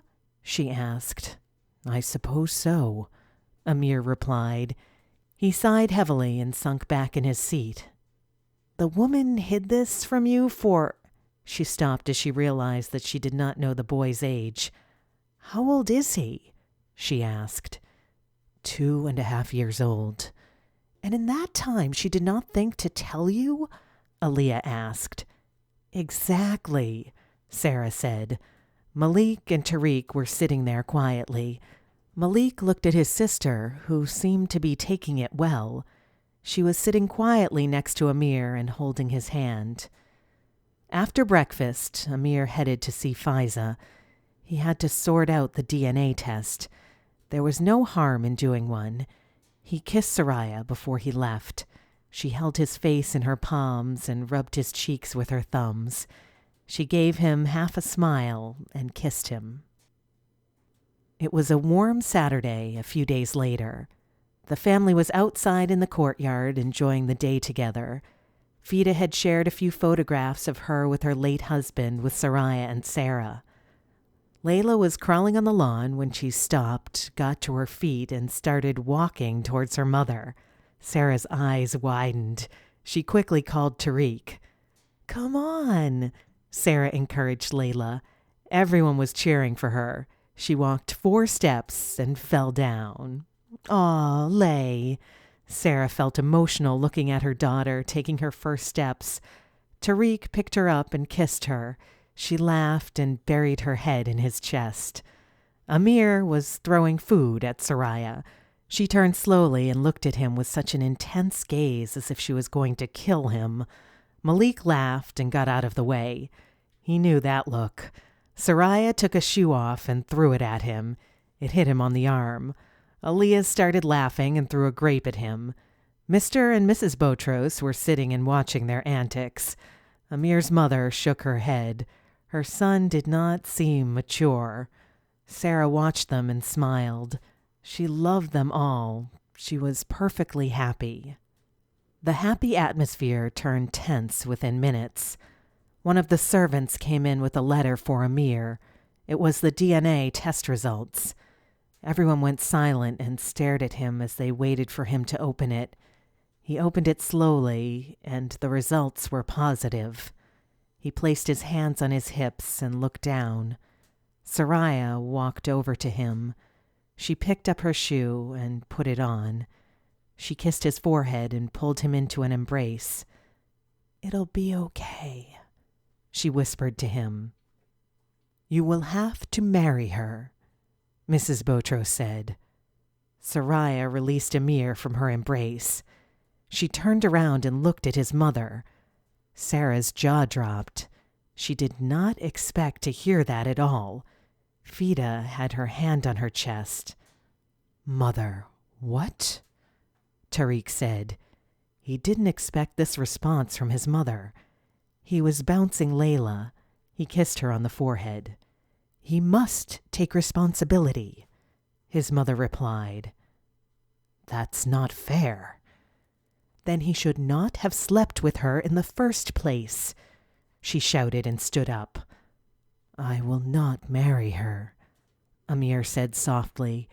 He could not believe what was happening, what his mother was asking of him in front of the love of his life. There was simply no way he was going to marry her. You will marry her." Her tone changed. It was more serious and angry. She walked back into the house. Everyone was quiet. It was awkward. No one had anything to say. Soraya was fighting back tears. She could not believe this was happening. Amir backhanded a glass off the table. He was so angry at his mother and at Fisa. Fisa had caused all of this. She should have told him when she first found out. He stormed into the house. Soraya wanted to go after him, but she couldn't. She felt paralyzed. Sarah walked up to her and hugged her. She could see how hurt she was. Mrs. Botros had played a major part in that. It was heartless of her to demand that Amir marry Fisa in front of Soraya. She lacked tact. Sarah had experienced that side of her mother-in-law. Soraya rested her head on Sarah's shoulder. "Why would she say that?" Soraya asked Sarah. "I'm so sorry, Habibti. You have to stay strong," Sarah replied and rubbed her back. That night, everyone had dinner separately. It was awkward and tense. Soraya was finally able to go to Amir. She knocked on his door and walked in slowly. He was sitting on the bed. His fists were bruised. She could tell that he had been punching something. She sat down on the floor in front of him. She rubbed his hands and kissed them. "I am sorry," Amir said to her. "My mother's words were unwarranted," he added. Soraya shook her head. "You have nothing to be sorry about. I created this mess." "It's not a mess. He's your son." She rose to her knees and closer to his face. She ran her hands through his hair. "She should have told you, but she didn't. She probably had her reasons." She kissed him on the forehead. "Look how you are so kind to me. I should have more kids," Amir joked. Soraya smiled and wrapped her arms around his neck. He wrapped his arms around her waist and held her tighter. Her embrace was comforting. "Everything will work out." She let go of his neck and held his face in her hands. She pressed a feather-light kiss on his lips. She got up from her knees and sat on his lap, wrapping her legs around his waist as she rubbed his chest. She kissed his forehead and then his cheek. She hugged him tightly. Chapter 11. Amir woke up with a big smile on his face. Sariah had spent the night in his bed. Even though there was no lovemaking, it was nice to lay there in her arms. He rolled closer to her and pulled her into his arms. He kissed her head. "I like waking up to you," he said to her. Soraya smiled and rubbed his chest. She sat up and got out of bed. "Where are you going?" Amir asked and pulled her back into bed. She laughed and rubbed his hands. "I need to go back to my room. I need to shower," Soraya replied. "Shower here." Soraya turned to look at him. She had a frown on her face. "I don't have my stuff," she said. "Use mine." He winked at her. She pushed him playfully and jumped out of bed. She headed for the door and left the room. Breakfast was frosty. Amir's parents were not present. Everyone else was there, eating silently. There were some light conversations, but the elephant was in the room, and no one was pointing it out, even though they wanted to. Sarah was curious as to what was going to happen next, but she did not want to ruffle feathers by asking him. Suddenly, Sarah was not feeling well. She touched her stomach. Tariq held her hand and asked if she was feeling all right.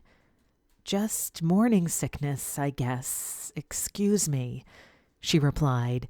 She stood up and excused herself from the table. She did not make it past the door before she collapsed.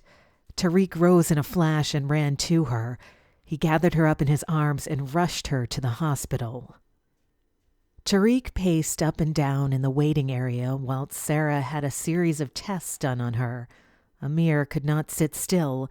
He kept shaking his legs and playing with his hands. He too was worried about her. Soraya rubbed his back in an attempt to calm him down. The rest of the family, with the inclusion of Malik, sat there silently, awaiting the results. The doctor finally emerged after what seemed like an eternity. "What took you so long?" Tariq demanded. The doctor apologized and informed him that Sara was fine. He led Tariq to Sarah's room. He hugged her as soon as he walked into the room. "You scared me," he said before he kissed her. "Your babies won't let me have it easy," she replied. "Babies?" Sara smiled and nodded. "We are having twins," she said softly. Tariq laughed and hugged her. Not even in his wildest dreams had he ever thought he'd have twins. He was overjoyed. He was even happier that Sara was their mother. Amir broke the happy moment as he barged into the room. He rushed to Sara's side. "You all right?" he asked her. She smiled and nodded. "I am better than all right," she replied. "Thank God you are. You scared the life out of us," Fisa said as she walked into the room with the rest of the family. "We are having twins," Tariq announced with the biggest smile ever. Everyone gasped before cheering for them.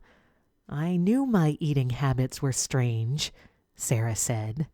Aaliyah and Soraya laughed as they recalled the conversation when Sara stated that her second pregnancy was different from her first. Sara got off the bed. "Are you allowed to leave?" Malik asked her. "Yes, I am completely fine. The doctor said to get more rest and drink lots of fluids," Sara replied. As they were leaving, Mrs. Botros held Soraya back.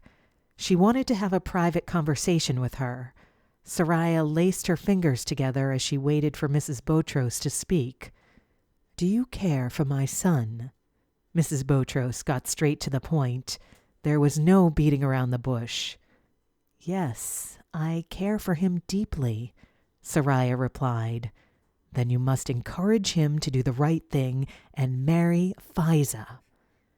Soraya's face dropped. She could not believe what her ears were hearing.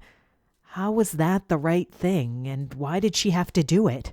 Mrs. Botros was heartless to request that she do such a thing, as if telling Amir in front of her hadn't been hard enough.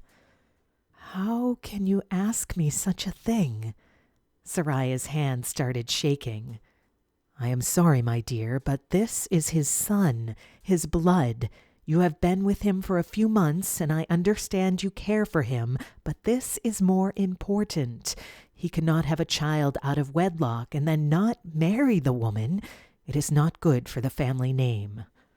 "I cannot help you." Soraya's voice was low.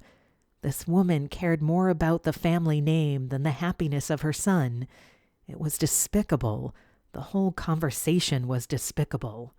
"I have already spoken to Fisa, and she is willing to marry Amir. My dear, do not fight a losing battle." Mrs. Botros turned on her heel and left the room. Soraya was left standing there alone, feeling angry and upset. Fisa had already agreed? The two of them were going to plan the wedding without Amir's consent? Surely this was not happening. Soraya knew from the start that being with Amir was not going to be easy. She knew that there were going to be problems. She did not expect his mother to be the biggest one. Soraya slowly walked out of the room. "You okay?" Amir asked Soraya when she rejoined the others. She smiled and nodded. She could not tell him what his mother had just asked of her. She herself could not even believe what had just happened. She kissed Amir on the mouth and looked at his mother as if to say, "It's on." Sariah was not weak, and she was not about to act it now. Self-pity was not her forte. Amir had already refused to marry Fisa. She had to trust that he was not going to go back on his word. Mrs. Botros nodded at Soraya as if to accept her challenge. Sarah was lying on the bed when Amir came in. He brought her something to drink to calm her stomach. She sat up and took the glass from him. She took a sip. "Tastes good," she said. He smiled at her. "I am good at everything I do," Amir complimented himself. Sarah shook her head. "What is going to happen with you and Fisa?" Sarah had to ask. There is no me and Fisa. He was still determined not to marry her. Your mother says otherwise. She will not get her way. A knock sounded at the door. Soraya walked in with a bowl of fruit. She joined Sarah on the bed and handed her the bowl. "I can't believe that there are 2 of them in there," Soraya said and touched Sarah's belly. She started talking to the babies. Sarah laughed. "By the way, where is the father of my ever-so-hungry babies?" Sarah asked Amir. "He was speaking with Malik and Lana. She says she has files to deliver tomorrow," he replied. Sarah narrowed her gaze. Of course, Lana would go out of her way to come out to the desert for him. She shook her head. This woman was looking for trouble. Everyone could see the way she looked at Tariq. Sarah knew it was not only in her head. "Who is Lana?" Soraya asked when she noticed Sarah's reaction.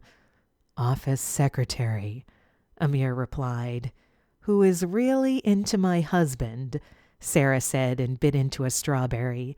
Aaliyah knocked on the door and let herself in. She brought extra pillows for Sarah. Sarah was starting to feel special with all the pampering. Fida had checked up on her before she retired for the night. Aaliyah placed the pillows behind Sarah's head and made her more comfortable. She joined them on the bed, too. Tariq was heading back to his room when he heard laughter. He frowned slightly as he opened the door. He found Soraya and Aaliyah sitting on his bed with Sarah. Amir was sitting on an armchair next to the bed. "Why is there a gathering in my bed with my wife?" Tariq asked. "We were checking up on her," Aaliyah replied. "Okay then. Good night." Tariq gestured for them to leave, but no one moved. "You might as well join in," Amir said. He faced the women. "My brother has always been so uptight," he said to them. Tariq narrowed his gaze and shut the door with his foot.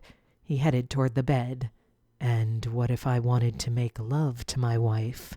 he asked. "Ooh!" Aaliyah and Sariah sounded at the same time before they started laughing. "That is why you are having too many children," Amir said. Sarah laughed and buried her face in her hands. Layla wasn't even a year old yet, and she was going to have siblings in a few months. Chapter 12. Sarah, Aaliyah, and Soraya were out in the courtyard doing yoga. The doctor had recommended Sarah exercise to relieve stress. She was not that tall and she was carrying twins. It was a lot of stress on her body. The 3 of them rolled out their yoga mats and began stretching. Soraya and Aaliyah thought it would be fun to join her. Tariq was sitting on the patio with Layla on his lap. Amir was sitting next to him. "Good afternoon, Sheikh Tariq and Sheikh Amir," a voice sounded. Tariq and Amir both turned and saw Lana standing there in a red dress and black heels. Tariq looked at Amir as if to ask who she was. "Hello, Lana," Amir replied. Sarah paused on her knees. She looked up and saw Lana staring at Tariq dreamily. She sighed deeply. Soraya asked her what was wrong. She pointed Lana out. The 3 of them watched her for a moment. She tried to touch Layla's face, but Layla jerked her head away from her. Sarah laughed and carried on with her yoga. "Who is she?" Soraya asked. "One of the office secretaries," Sarah replied. Lana sat down next to Tariq and spoke with him. She informed him what had been going on at the office since he left. She gave him files that contained the information he required, along with the necessary forms for his signature. One of the servants approached Amir and informed him that his presence was required. He followed her into the house to the dining room. His mother was there with Fisa and the little boy he had seen on her phone. Amir stood in the doorway. "Come and meet Asim," his mother said to him. Amir looked at Asim. He was filled with mixed feelings. He didn't know how to react. Was he meant to hug him, shake his hand? Amir rubbed his face and walked slowly toward him. He stood there for a moment and analyzed him. Then he sat down. Fisa rubbed his hand. He shot her a look from the corner of his eye. "Why did you not tell me you were bringing him over?" Amir asked Fisa. This was another surprise she had thrown his way. He did not take any of it kindly. "I told her to bring him over. It was about time you met him anyway," Mrs. Botros said. "Mother, you cannot control everything." Amir raised his voice. He was fed up with his mother's constant intrusions. "This is not about control. I am trying to fix your mistake." "No one asked you to." Amir stood up and headed for the door. "You cannot keep walking away." "Why should I stay? To entertain your misguided concerns and control issues? There is nothing here to discuss." Fisa stood up and started walking towards Amir. "We were close before," she said to him. He frowned at her. "Do you have a point?" he asked her coldly. "We can be close once more. We ought to try it, Amir. You and I cared deeply for each other at one point. You considered marrying me," she said as she stopped in front of him. "Considered. Past tense. If you and my mother want to indulge yourselves in this charade, then go ahead, but do not include me in it." Amir walked out of the room fuming. Those two women had completely gone insane. He was even surprised that Fisa was being like this. He did not expect her to partake in his mother's plans. He walked back into the room. "Fisa, in case you did not know, I am with Soraya now. I love her," Amir said. He turned to look at his mother. "I will not forgive anyone who disrespects her or brings sadness to her life," he added. He walked back out. Fisa was surprised. She looked at Mrs. Botros. "Oh, pay no attention to Sariah," Mrs. Botros said. "You know that my son is never serious about any of his lovers," she added and dismissed the subject. She picked up her grandson and sat him on her lap. Fisa sat down. Even though Amir's mother dismissed Soraya, Amir's words still lingered in Fisa's head. She had never heard him say he loved any woman. It bothered her. Only Tariq, Sarah, and Aaliyah were at the dinner table. No one else bothered to join. The atmosphere in the house was still tense. Amir had taken Soraya with him out of the house. He could not be in there. He felt like if he stayed any longer, he'd explode. He grabbed the keys to one of the Range Rovers and left. They dined at one of the best hotels in Salma City. As soon as they arrived, a waiter seated them despite the restaurant being full and no reservation. Amir received special treatment because of his status wherever he went. As they waited for their food, Sariah reached out to stroke Amir's face. "I am not used to seeing you like this," she said to him. "My apologies. I don't mean to darken the mood," Amir said. Sariah laughed. "No one is complaining. For once, you're not trying to annoy me or throw food at me, which, by the way, I still have not avenged," she said jokingly. Amir looked up and smiled. He kissed her hand. "You can walk away from all this, you know." Soraya raised her eyebrows. He sounded like he had given up. She did not expect to hear him speak like that so soon. "Wow, Amir, after all the time you were trying so hard to be with me, following me everywhere and practically kidnapping me, you'll let me go this easily? She asked him. It pains me to even say that to you, but I don't want to see you hurt. My mother can be very persistent and hurtful. Well, I am not going anywhere, and neither are you, whether you like it or not. Amir laughed. This was a whole new side of her that he was seeing, and he loved it. He nodded at her and kissed her hands. His heart fell at ease, knowing that she was not going to walk away from him. That was the only thing he feared. He was suddenly feeling like the luckiest man in the world. In that moment, he realized that he could not live without her. The waiter brought their food. Soraya picked up her cutlery and immediately dug into her food. She was starved. So, what is the deal with Lana? Soraya asked him.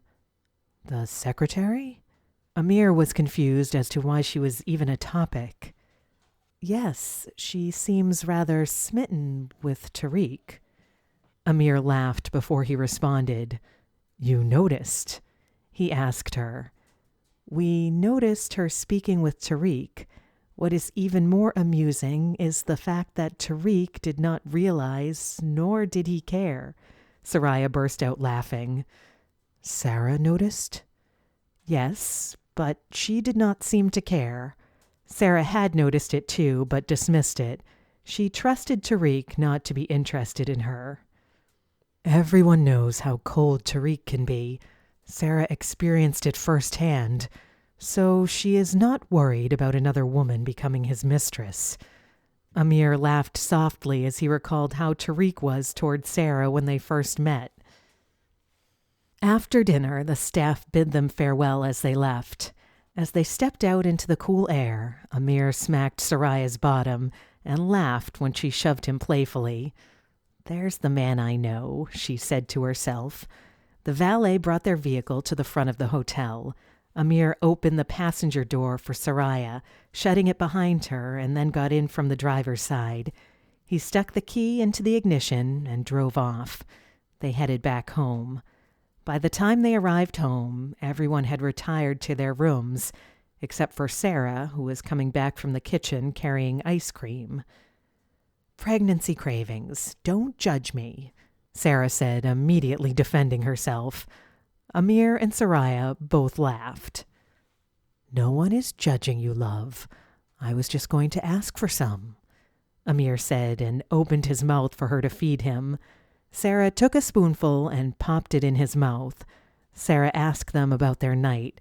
They filled her in on the details as they headed upstairs. Chapter 13. Soraya was in the kitchen helping Sarah to make Layla's food. Sarah was sitting on the table holding Layla. Sarah and Soraya were having a girl-to-girl chat, just having a giggle. Suddenly, Fisa came into the kitchen. Soraya and Sarah were shocked to see her, but then again she had been coming around more often. Sarah was fed up with seeing her all the time. Whenever she came around, Soraya and Amir were left in a bad mood. All this drama had begun because of her. Fisa was looking at Soraya. You must be Soraya, Fisa said to her. Her tone was not friendly. Yes, I am, Soraya replied. She looked back at Fisa. This moment was inevitable, and Soraya knew it had to come when Fisa approached them in a confrontational manner. May we speak in private? Fisa asked Sarah. Sarah looked at her with a blank facial expression. She was not willing to move, especially since she was very comfortable and feeling lazy. She will stay, Soraya said. Fine. I'll get to the point. Amir and I have a son together, as you already know. Fisa's tone was cool. Soraya was wondering where this was going. The right thing for us to do is to get married. We could be a family if you would just step out of the way, she added. Sarah's jaw dropped. She could not believe Fisa had just said that. She had actually come for a face-off. She had come to claim Amir. Sarah looked at Soraya, waiting for her response. Soraya retained her calm demeanor. My position does not matter. What matters is if he wants to marry you, and I do not think that he does, Soraya replied. She was not going to let Fisa intimidate her. It is about doing the right thing. And what is that? Encouraging him to be with his family. The right thing would have been for you to have told him about the pregnancy 3 years ago. Soraya slipped her hands in her pockets and stared her down. Fisa crossed her arms over her chest. I had my reasons, and those are none of your business, Fisa replied. You made it my business when you decided to warn me off Amir. Aliyah walked into the kitchen and slowed when she saw Fisa. Aliyah looked at Soraya. She was standing in front of Fisa. The atmosphere was tense. She looked at Sarah, who was sitting comfortably on the table, holding Layla whilst watching Soraya and Fisa. What is going on? Aliyah asked as she picked up Layla. She kissed her niece on the cheek and hugged her. For a moment, nobody said anything. Anyway, it is your decision to do the right thing or not, Fisa said and walked out of the room. Soraya wanted to pick up the pot and throw it at her head. She had the audacity to ask her to do the right thing. She herself had not done the right thing. They would not be in this situation if she had not kept her pregnancy a secret. Even after birth, she did not come to Amir to tell him he had a son. Well, that was interesting, Sarah said, breaking the silence. What did I miss? Aliyah asked. Fisa asked me to do the right thing and encourage Amir to marry her and be with his family, Soraya answered. She shook her head and served Layla's food. She said that? Oh, she has lost her mind. The way the two of you were looking at each other, I was expecting the situation to turn physical, Sarah said. Soraya handed Aliyah Layla's spoon so she could feed her little niece. Fida walked into the living room where Fisa was sitting with Amir's parents. Fisa stood up to greet Fida, but was dismissed. Fida was not in the mood. She seemed angry. Fisa, go home, she said as she sat down. She sat opposite Mrs. Botros. Fisa was confused. Just go speak to Amir, Mrs. Botros encouraged Fisa. She nodded and left the room immediately. Dalia, this has gone too far, Fida said to Amir's mother. She grimaced when she heard Fida's words. This is ridiculous. You cannot force him to marry her. For goodness sake, you know that he loves Sariah and she loves him. What are you trying to do? She added. Mr. Botros could see that his mother was not pleased. She rarely lost her temper except when it involved her grandchildren. He has a son. He needs to be the father to that little boy, Mrs. Botros said. He can do so without marrying Fisa. Fida turned her attention to her son. I am disappointed in you. You let this go on, she said to him. Mother, I never in any way encouraged this talk of marriage, Mr. Botros defended himself. You did nothing to stop it either. Marriage is the best thing to do, Mrs. Botros said. For whom? Fida asked. She did not, for 1 second, believe it was the best thing. Amir did not like the idea. She supported him on it. For all of them. And the family? Mrs. Botros nodded. Fida stood up. Whether he marries her or not will not affect the family name in any way. Dalia, leave him alone. I am warning you. Fida left the room. Mrs. Botros sighed and rubbed her face. Her husband pulled her into an embrace and kissed her forehead. "You must let this go, my love. You know Amir will only despise you. He won't marry her. Don't force it upon him," Mr. Botros said softly. He had tried to stop his wife from the beginning, but she seemed so adamant about it. He did not understand why. Upon exit, Fisa bumped into Amir and Tariq. The two of them were not pleased to see her. She rubbed Amir's arm and greeted him. "You keep coming over," Amir said to her. "Your mother summoned me," Fisa replied, "and I suppose she compelled you to disrespect Soraya." Fisa exhaled sharply and ran her hand through her hair. "Of course she told you," she said. "She seemed like the type to run to her boyfriend to fight her battles. She did not say anything to me, but your response answers my question." Aliyah was the one who had actually informed Amir and Tariq, but he was not going to share that with Fisa. Fisa was feeling angry and emotional. She really did love Amir, but never told him. When they were together, their intimacy was a matter of convenience. On one occasion, they joked about what their marriage would be like. That was when she started to see him differently. She fell in love with him when he fought for her honor. A man had insulted her, and Amir defended her. The week after, she found out that she was pregnant with his child.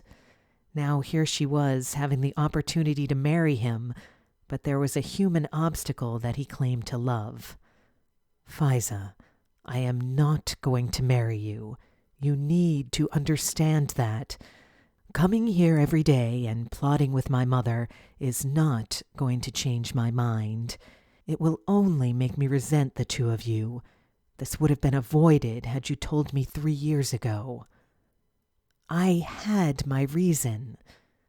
"What is the reason you keep jabbering about?" Tariq was feeling awkward. This was not a conversation he was meant to witness. The two of them were fuming. Their voices were raised. "You loved me at one point. You can't deny it."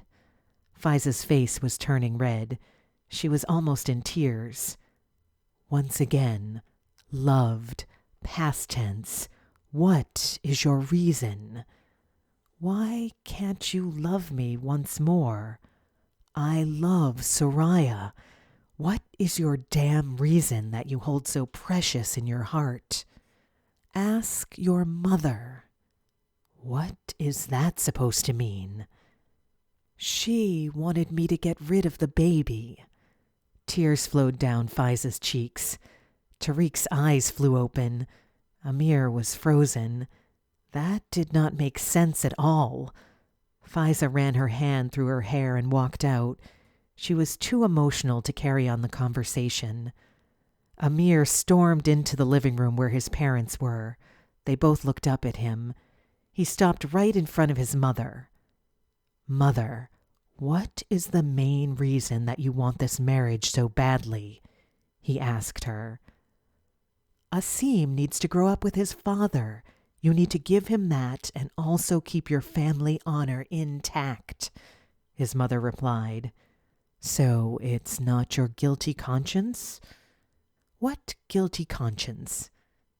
"Did you know Fisa was pregnant 3 years ago?" "How would she know?" his father asked. He had no idea what was happening. "Mother!" Amir shouted. "Yes," she replied and burst into tears. "So you did ask her to abort the baby. I can't believe you would do such a thing," Amir said and spun on his heel. He was too angry to continue speaking to his mother. He stopped halfway and looked at her. "That was my flesh you were willing to kill," he shouted. He kicked the vase near the door before leaving the room. It hit the wall and smashed into pieces. His mother jumped at the violence.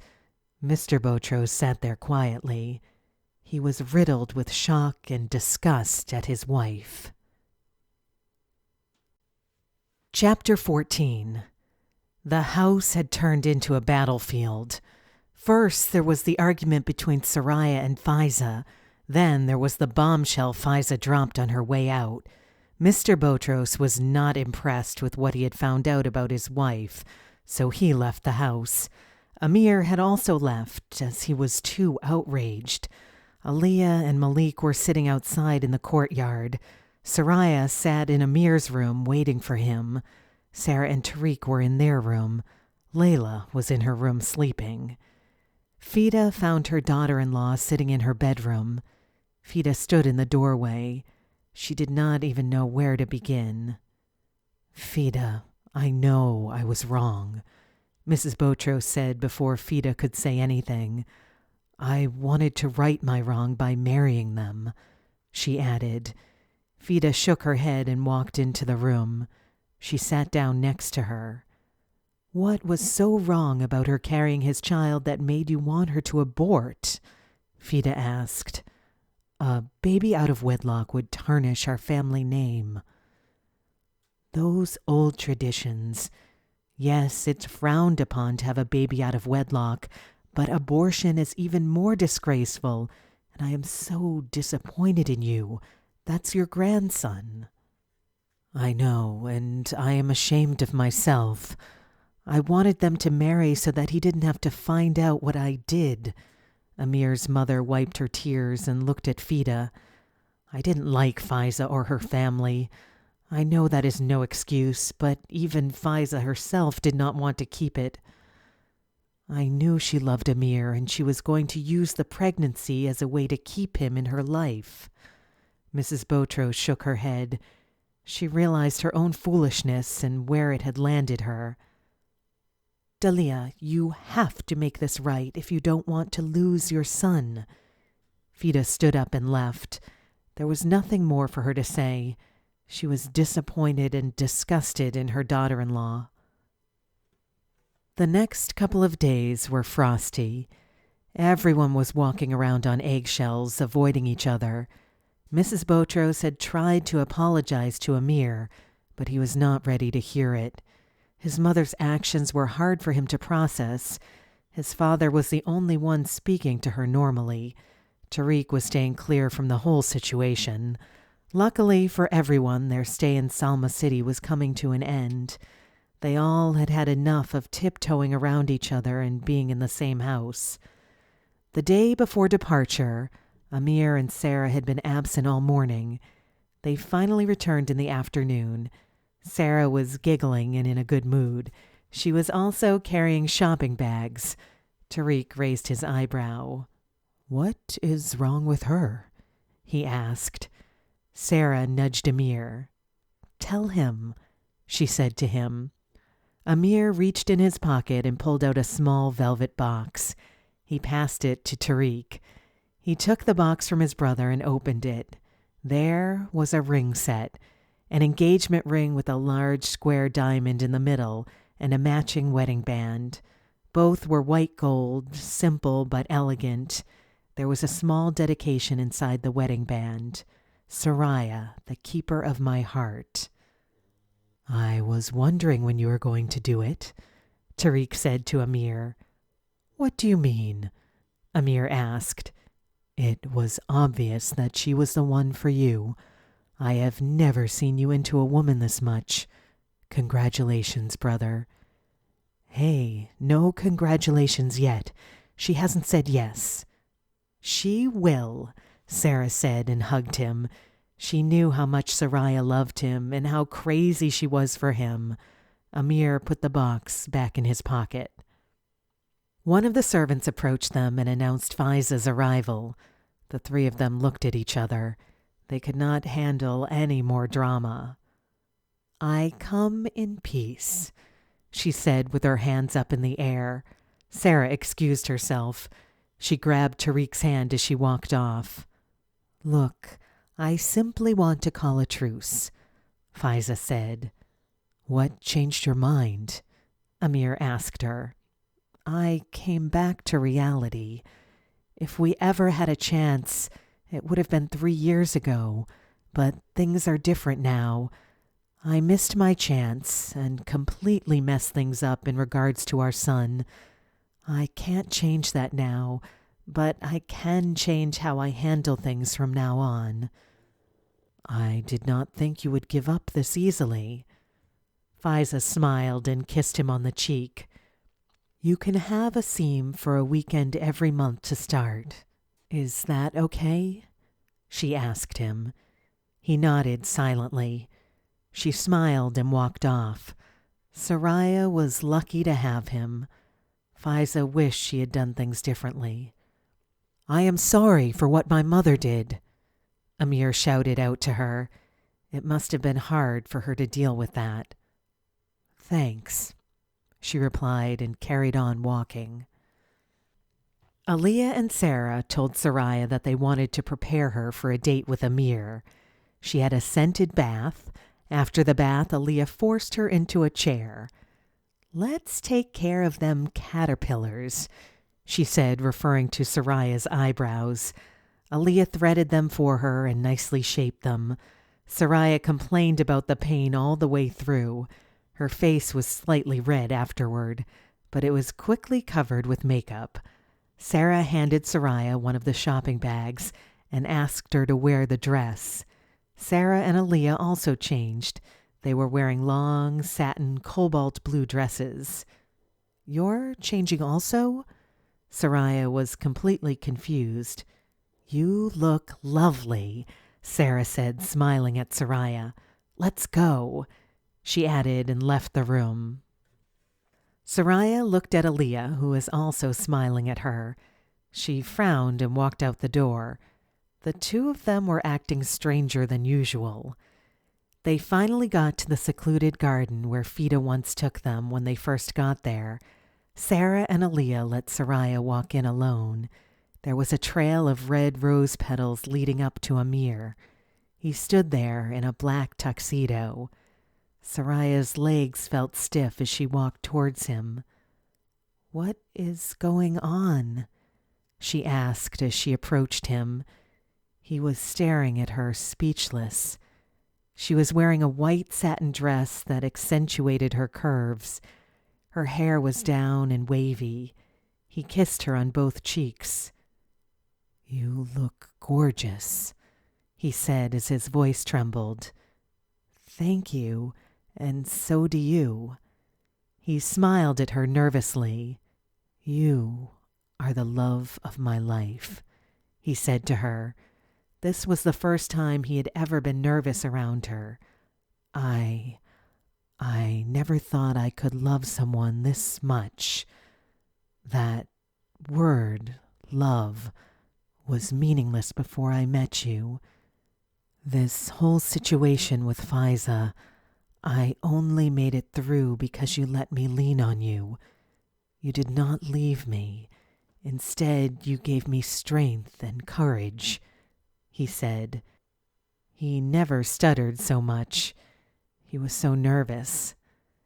Soraya gave him half a smile. She felt both shy and nervous. She had never seen this nervous schoolboy side of him. Her eyes flew open when Amir dropped to one knee and held her hands. Soraya, I love you so much, more than I can express to you. You are my life. He took a deep breath and slipped his hand into his pocket. He pulled out the box and opened it. Soraya's jaw dropped open. Soraya, my Habibti, will you marry me? He asked. Soraya was frozen. She had not expected this at all. Tears flowed freely. Usually she fought her tears when she was in his presence, but this time she couldn't. Soraya? Amir said her name softly. Are you sure? She asked. Amir laughed. That was a unique response. He nodded. Soraya exhaled loudly and wiped her tears. She nodded at him and started laughing. Yes, I will marry you, she nodded. He slipped the ring on her finger. He got to his feet and kissed her. "Finally!" Sara shouted as she opened the gate. Soraya turned around and smiled at her. Sara hugged her. She also hugged Amir. "I have never seen you so nervous," she said to him. His family and Soraya's walked in cheering. Soraya gasped and put her hand on her mouth. "Oh, Soraya, we are having the wedding now," Sara said to her. Amir was already looking at her, thinking of how lucky and happy he was. This was the best decision he had ever made in his life, and he would treasure it and Soraya always. This has been The Sheikh's Demanding Fiancée, the Botros Brothers Series Book 3, written by Leslie North, narrated by Tanya Stevens,